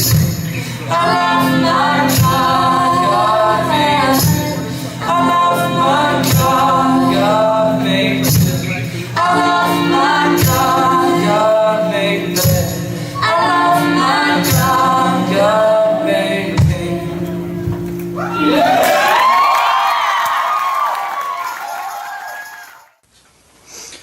All right, so the Breakers had we were playing a Oktoberfest gig at a local house in La Cañada, and we were there till probably about like 3 or 4 in the morning. Our apologies to the neighbors, and so this is like right at the end. We were about ready to leave. Everyone else had already left, but we were still out in front talking very loudly at like 4 in the morning.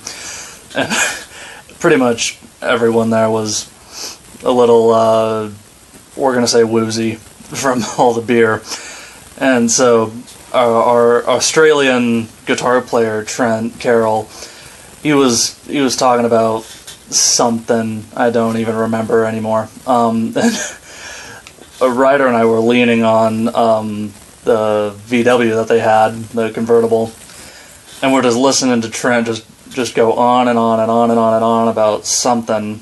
And I look over and Ryder's just looking at him with this grin. There's just this real odd grin.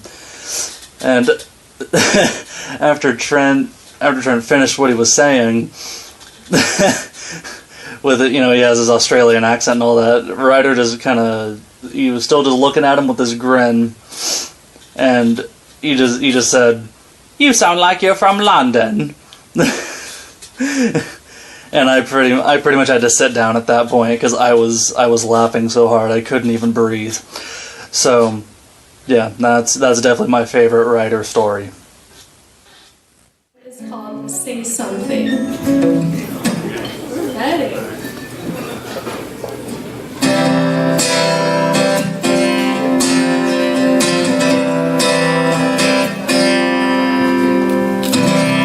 I'm counting days, I'm watching sunsets. I know you'd say I'm wasting time, but I don't care, it keeps me close to you.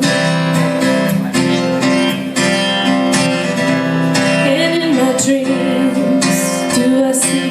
I can't recall a thing, but then I think I do. 'Cause when I wake up, I feel you, I feel you. I've been staring at the sun, looking for a sign. I don't care if it's your voice or baby, if it's mine. If you got something to say, I'm right here. If you got something to say, I'm all ears. Please have something, please have something to say. Say something, please say something to me.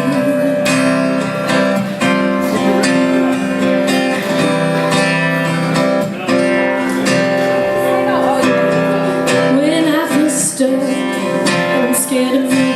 Don't wanna leave where you've been, and that's my tragedy. 'Cause I don't wanna be where you don't get to be.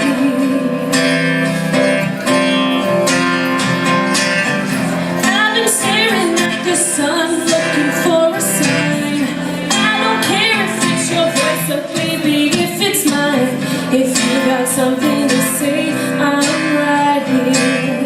If you got something to say, I'm all ears. Please have something, please have something to say. Say something, please say something to me. And I won't let you go, I won't let you slip into my memories. Oh no, and it's impossible to think you're less than whole. Who am I saving? I don't know. You're irreplaceable. I won't give up, I won't let go. You won't be surrendered, but you will be remembered.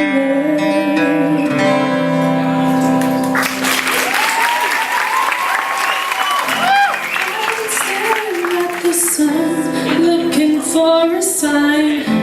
I don't care if it's your voice or baby, if it's mine. If you got something to say, I'm right here. If you got something to say, I'm all ears. Please have something, please have something to say. Say something, please say something to me.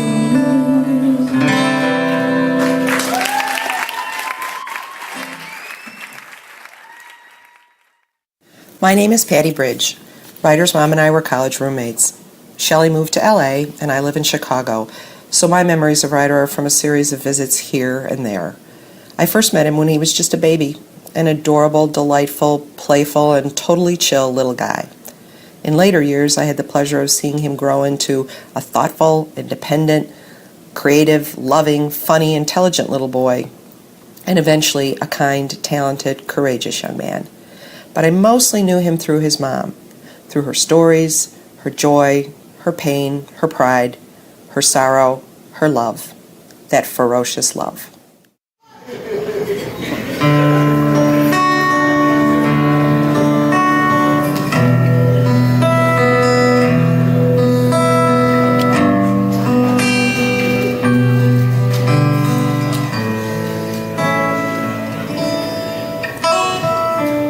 Lonely constellations, they stare back at me,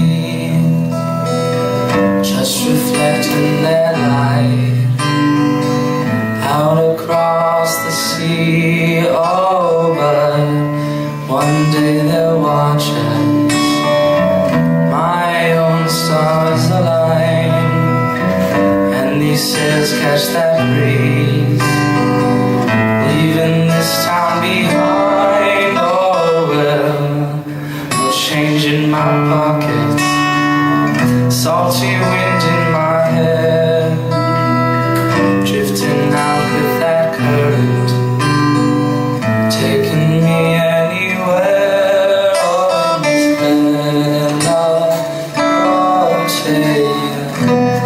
Bella Notte, my Bella Notte.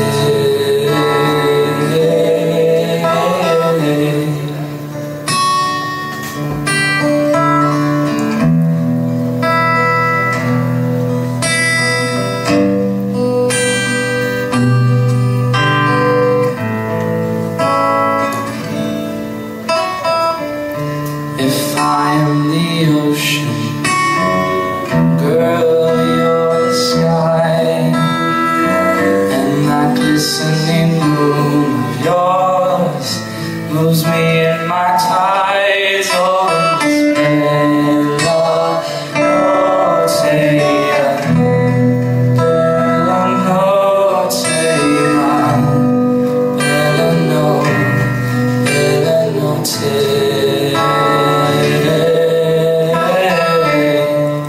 When the morning breaks, I stand here alone, waiting on the other side of your mystical home. Oh, in this Bella Notte,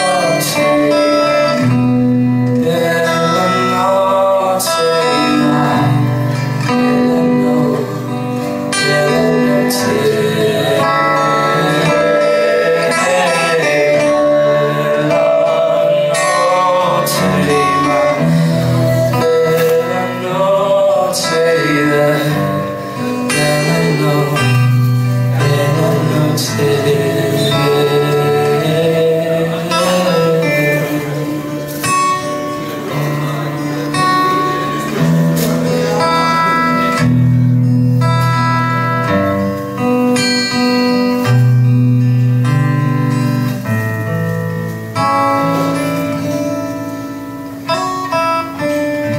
Love you, Ryder.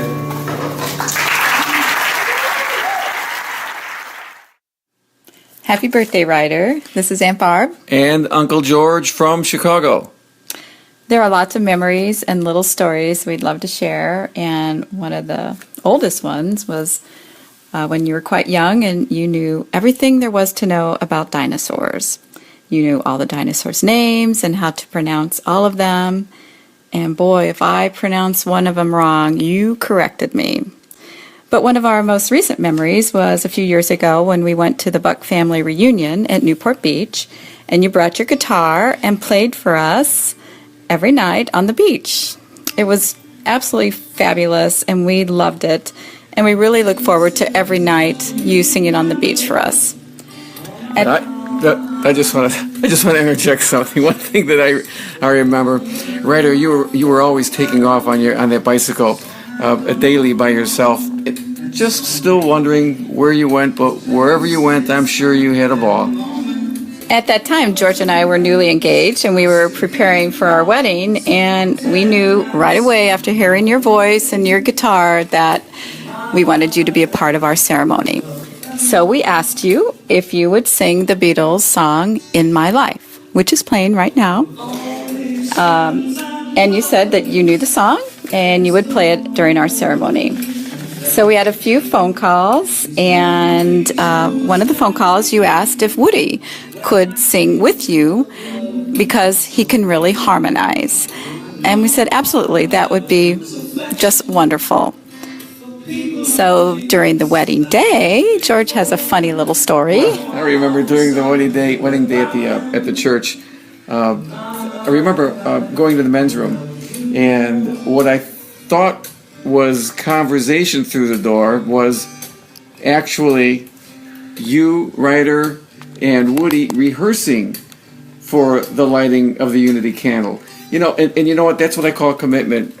You were truly destined for success, and now you're really amongst greatness.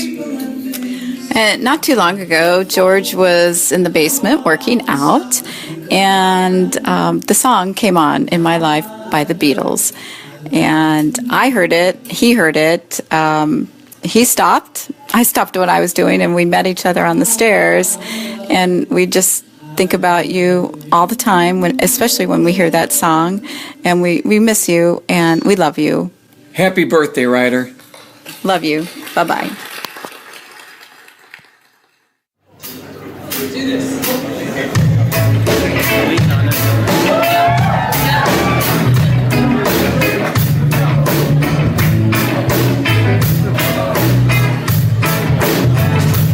One love, one heart.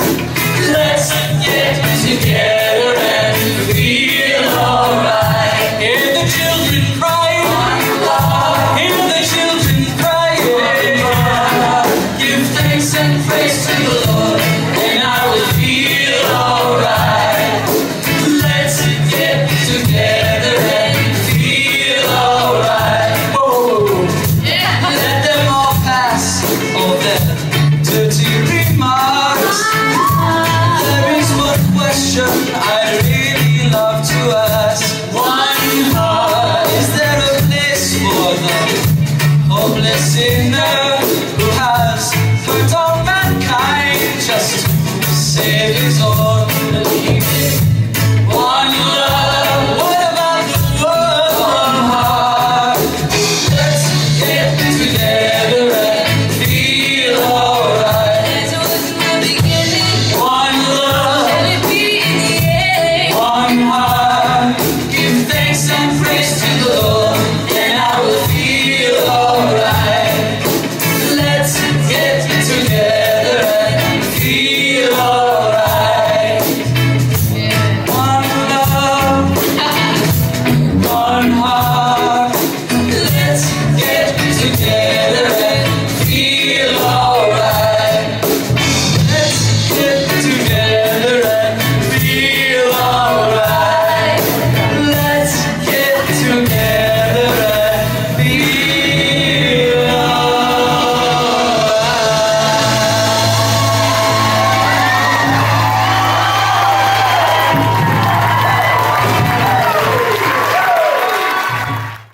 My name is Zena Andriani. I'm friends with Ryder. The story is called When Ryder Came to Visit Me in San Francisco. The front door knocks and I ran to answer it. I've been expecting him all morning. We're about to head to the annual Outside Land Festivals in Golden Gate Park, San Francisco. We squeal for a few moments at the door. We give each other big hugs. He walks right into my friend's house. He immediately reaches for the guitar that is perched in the corner of the living room, throws off his flip-flops, and makes himself real comfortable on the couch. You ever heard that saying, Ryder, that goes something like, I've never spent a colder summer than a winter in San Francisco? No, he says, but that's hilarious. I agree, and it's true. So I ask him if he has a jacket or, maybe some other shoes for the festival. He laughed again and tells me he's got a hunch the fog's gonna lift. After a few songs on the guitar and a moment soaking in the beautiful San Francisco city view from my friend's apartment, we leave for the concert. We walk out the front door and are reunited with the heavy fog, and now also a small breeze. Ryder decides he's going to wear some other shoes. It was a pleasant trip to Golden Gate Park. We wait for the bus stop and start humming and singing our favorite Beatles tunes. Paul McCartney is one of the main reasons we've both decided to attend this festival. We spend an entire 2 weeks once as couch potatoes, listening to every Beatles song in chronological order. We loved the Beatles as much as we loved each other. They were at the top of a very long list of musicians who have bonded us together. In many ways, I felt he was like my own brother. You know, the one you always wish you had. Between our hums of Norwegian Wood and Blackbird, Ryder starts to share memories from his time in Bali with me. We finally arrive at Golden Gate Park with thousands of others and begin our walk to the entrance of the festival. At the gates of the park is a welcome sign that is lined with golden poppies. Ryder's story is interrupted by his fascination and love of these flowers. Although he had traveled, California was still home. In Bali, he says, they wear flowers in their hair to honor the day in their life. And I've been doing it ever since. Ryder leans over. He picks 2 flowers and places one behind his ear and one behind mine. I laugh, and I ask him how many girls he's wooed with that move. He doesn't need to say it, but his laugh tells me everything. After hours of dancing and moving, we head home from the festival. I start to get ready for bed. I change into my pajamas, and I let my hair down. As I'm brushing through my hair, I notice that this little golden poppy that Ryder picked for me has managed to stay in my hair all day. I text him and I tell him the good news. He writes back, "Kept us connected to each other and the universe." So there we are, Ryder, connected still. I love you. Happy birthday.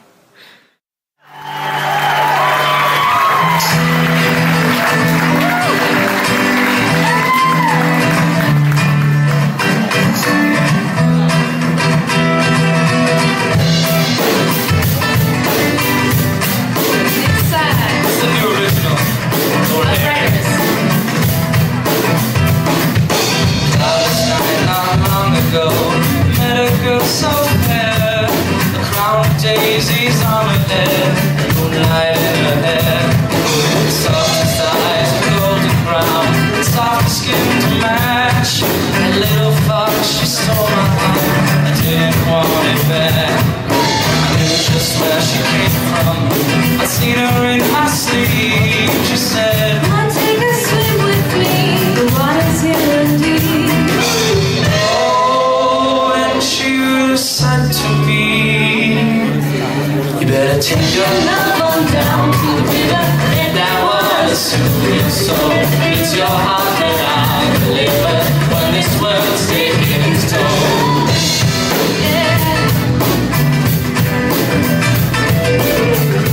Down to the river.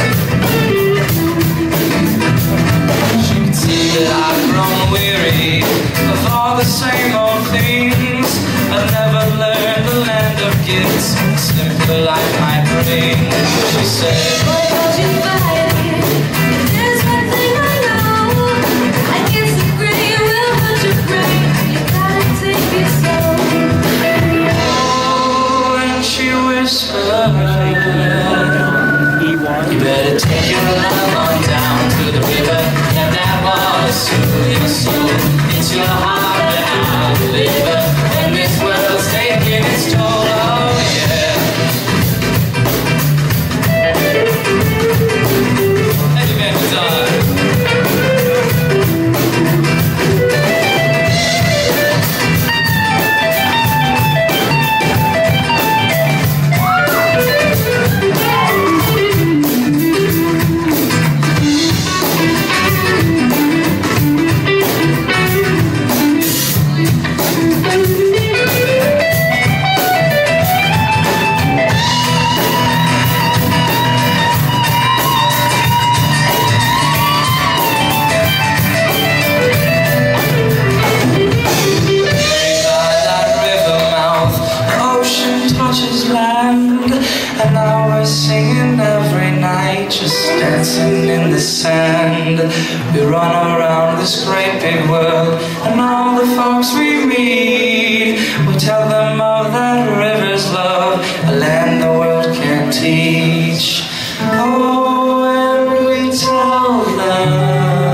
love on down to the river. Let that water soothe your soul. It's your heart that I'll deliver when this world's taking its toll. Oh, take it on down to the river. Let that water soothe your soul. It's your heart that I'll deliver when this world's taking its toll. Oh yeah, oh yeah. Take it on down. Take that love on down. Love on down. Down to the river. Take the love on down. Take it down. Take it down. Take it down. Take it down. Take it down. Take the love on down. Take the love on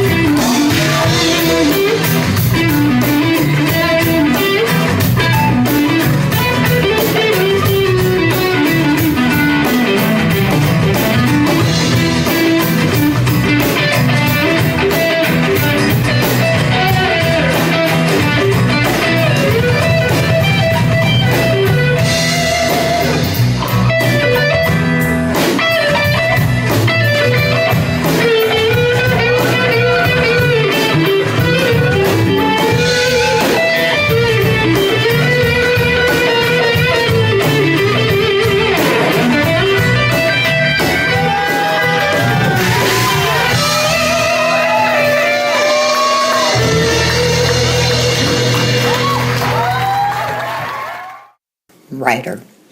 He had such a big presence for such a young man. My memories of Ryder go back to the day that he was born.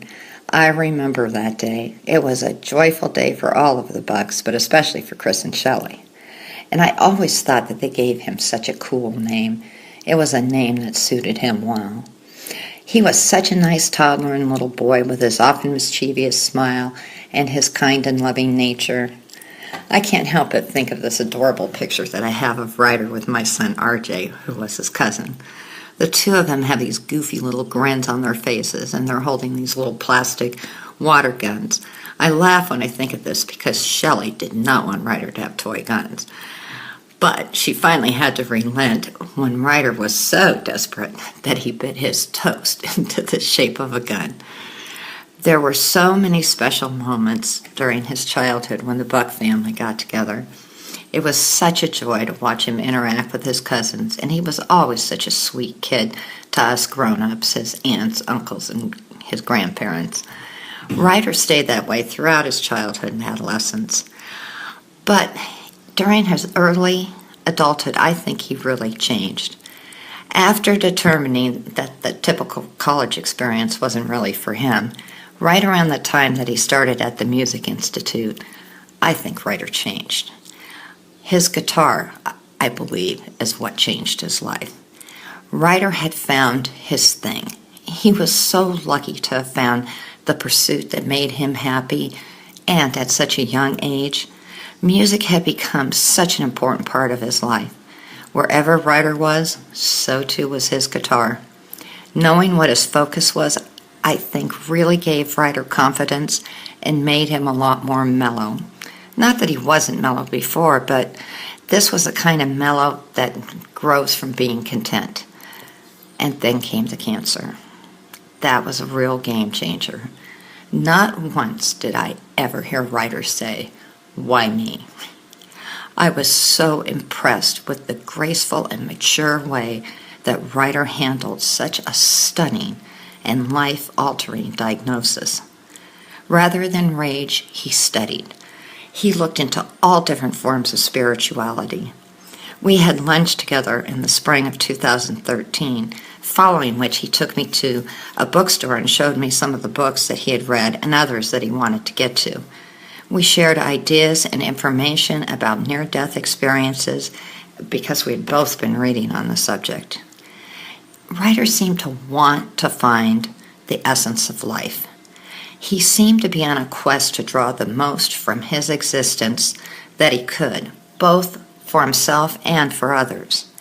At his young age, going through a life-threatening experience with cancer, he took the time to try to add something to the lives of others, whether it was to give a coat to a homeless man or share his beautiful music with the rest of us, he added to the quality of a lot of lives. The last 4 months of his life were probably the best of his life. He had matured so much, and he seemed to have such an optimistic outlook.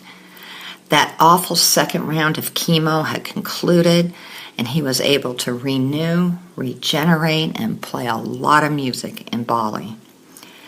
And then came October, a month that for many of us will always be associated with such a big loss. But for Ryder, it was a time of joy and excitement. His interaction with Edward Sharpe and the Magnetic Zeros was such a huge thing to him. It speaks volumes about the kind of effect that he had on people, that after only having met the band a week before his tragic accident, that he had made such an impression on Jade and some of the other band members that they volunteered to play at his memorial service, and that 1,100 people turned out to memorialize this 23-year-old man. Who of us will not always get a little teary-eyed when we hear the song Home? I was so fortunate to have known Ryder, but I was even luckier to have been his aunt.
When I first saw Ryder, he was standing in the sunshine, playing his guitar and smiling and singing and being an angel.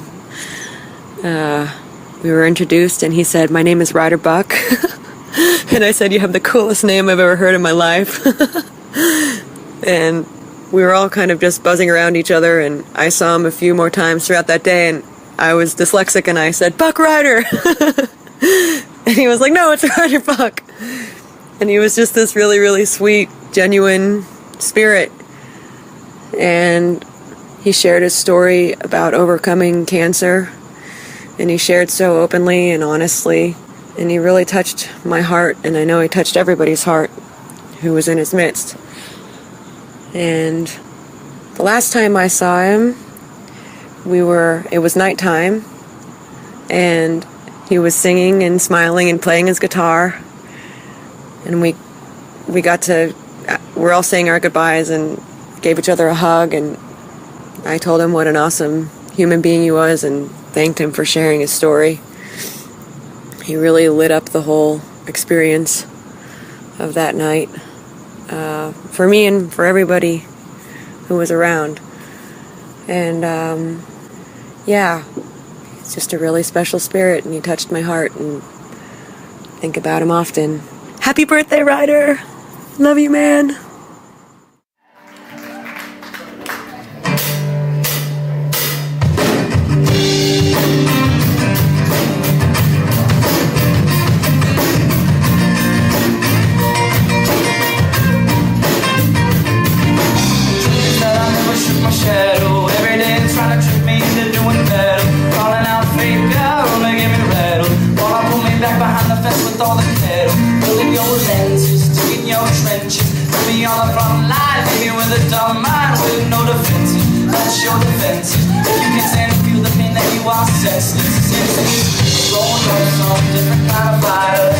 Darkness comes, let it inside you.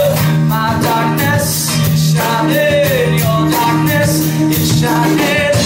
Have faith in myself. True. Black like the rap.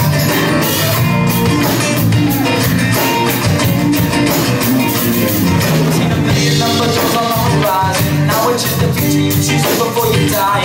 Tell you about a secret I've been undermined. Every little line is welcome from the mind. Say you're my love, say you're my home.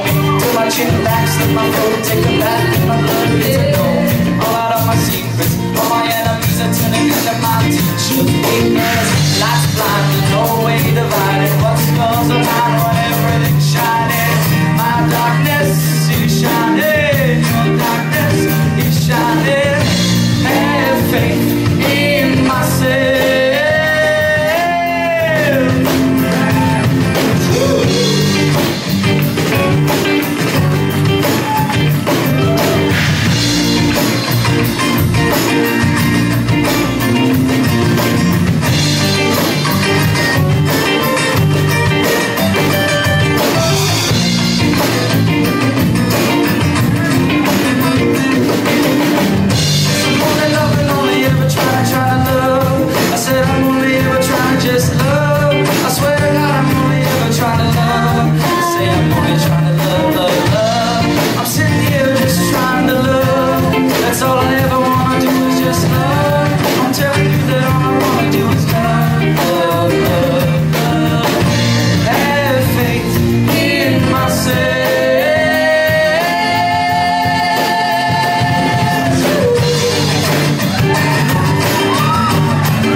I'm Ryder's grandmother, known to many of his friends as simply Grandma Dot. Ryder and I had a special bond, he being the firstborn of my 3 precious grandsons. It was my privilege to spend many nights making my bed on the Buck's living room sofa. It also happened to be the room where Ryder stashed his guitars and musical amplifying equipment, and where we often shared his latest musical creations before I dropped off to sleep. Being a lifelong piano player, I felt I held sufficient musicianship, as well as life experience, to offer constructive critique of his efforts. I must say, I felt we had collaborated as he accepted my random observations with a humble, "Thank you, Grandma." One afternoon, Ryder came home from school, or giving a lesson, or taking a hike, whatever, and spotting me at the piano, he yelled, "Hey, Grandma, let's jam." "Hey, Ryder, you young folks jam. Me, I stick to the music. I've always been a note reader. I gotta have my music. I can't jam. In fact, I don't even know what it is to jam." "Well," he insisted, "you can do it, and I'll show you. First, get rid of your music. Now, play these notes, one after the other, with both hands. C, E, G, A, C. Good. Now when I say play, you play these notes, and put little jazz into it. Got it?" Well, sounds easy, I thought, but how can I play without my music? "Try it, Grandma." As he strummed a little tune on his guitar, I went C, E, G, A, C on the piano. We did this over and over, and I finally gained confidence. And when I finally heard Ryder say, "Okay, Grandma, now we're jamming," that, my friends, was an epiphany for me. Although some might just call it jammin'.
This is Leslie, better known to all as Aunt Leslie. And this is the story of Ryder's 6th birthday. And we had planned a day, our very first unchaperoned, unsupervised adventure out, just the two of us. We were going to go to SeaWorld. And so I picked Ryder up at the house, and being a total amateur, I said, we need to stop at this toy store in Burbank, because I was looking for some things for an art project I was working on. And I said, we're not going to buy any presents. I said, but we need to stop here before we go. So we get to the toy store, and Ryder makes a beeline for the dinosaurs. And like a lot of kids who grew up watching Jurassic Park, he had a very impressive, almost encyclopedic knowledge of the dinosaurs and their Latin names, and which ones were herbivores and which ones were carnivores, and what characteristics distinguished one from another. And he also had an extensive collection of dinosaur figurines. So I went ahead and, was shopping for the bits and pieces that I needed, and I came over and to where Ryder was, and he showed me what would have been the crown jewel of his collections, the very last piece that he needed. And of course, it was the T-Rex. And he said he really, really wanted this for his birthday.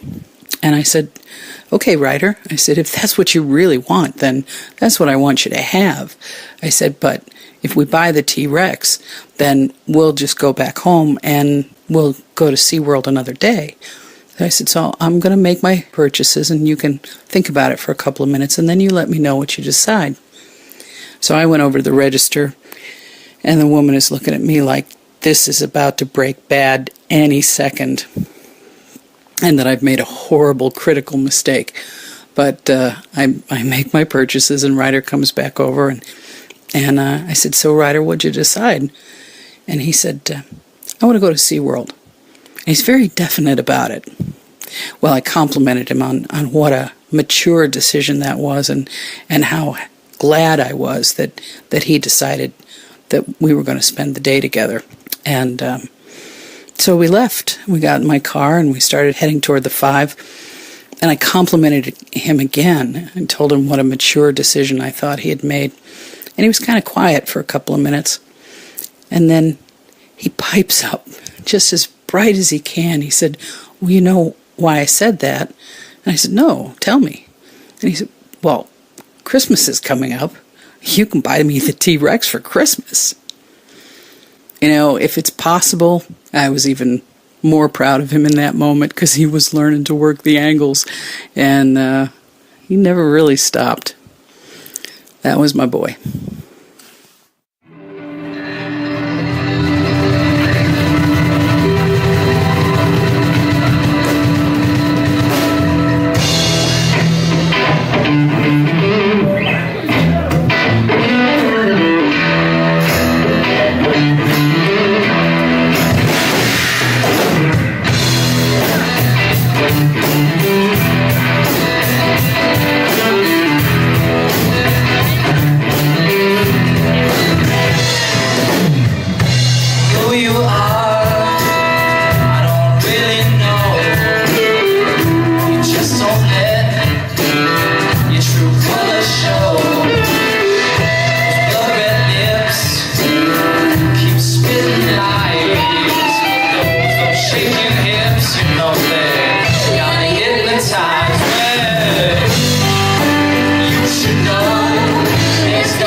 This is the story of Ryder Buck and Mr. Kitty.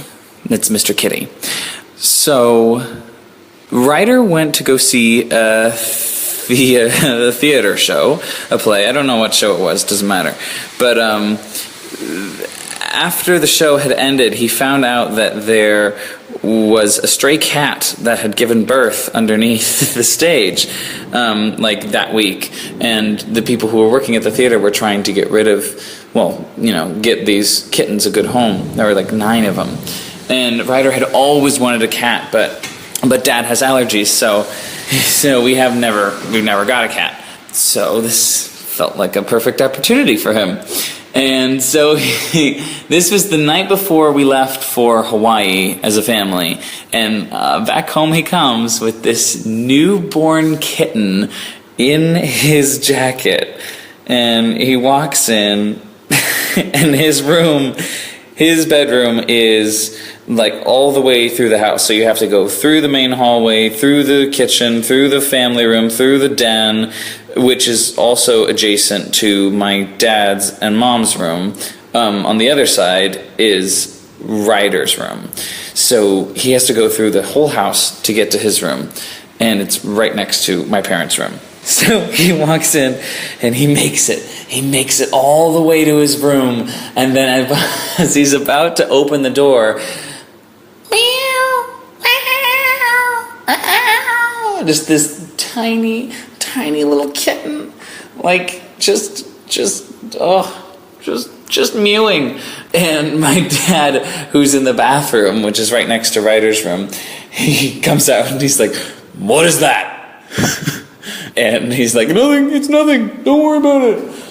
And so we had to assign whoever was dog sitting, which happened to be my aunt, the responsibility of bottle feeding this newborn kitten for, I think it was 9 days we were gone in Hawaii.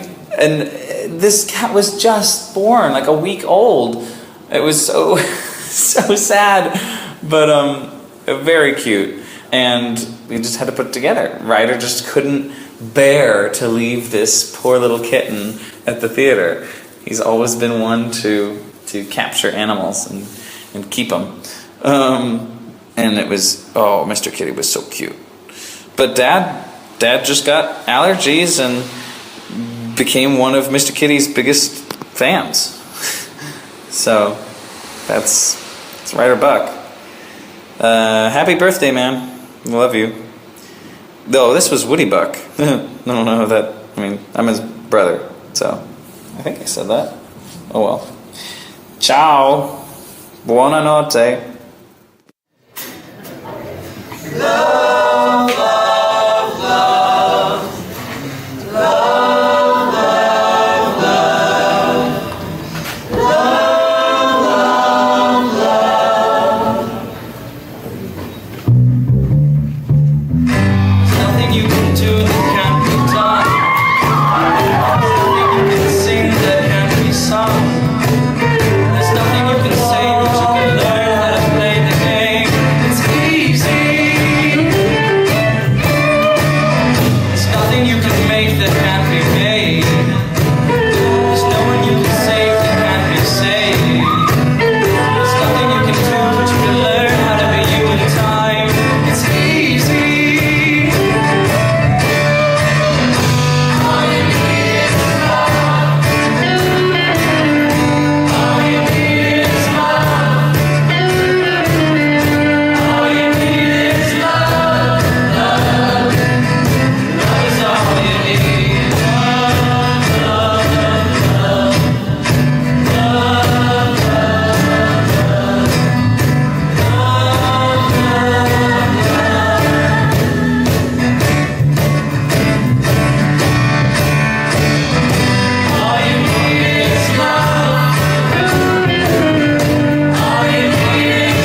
Well, thank you so much to all of you for listening. It really means the world to all of us. And thank you so much to the people who sent in their stories and their songs.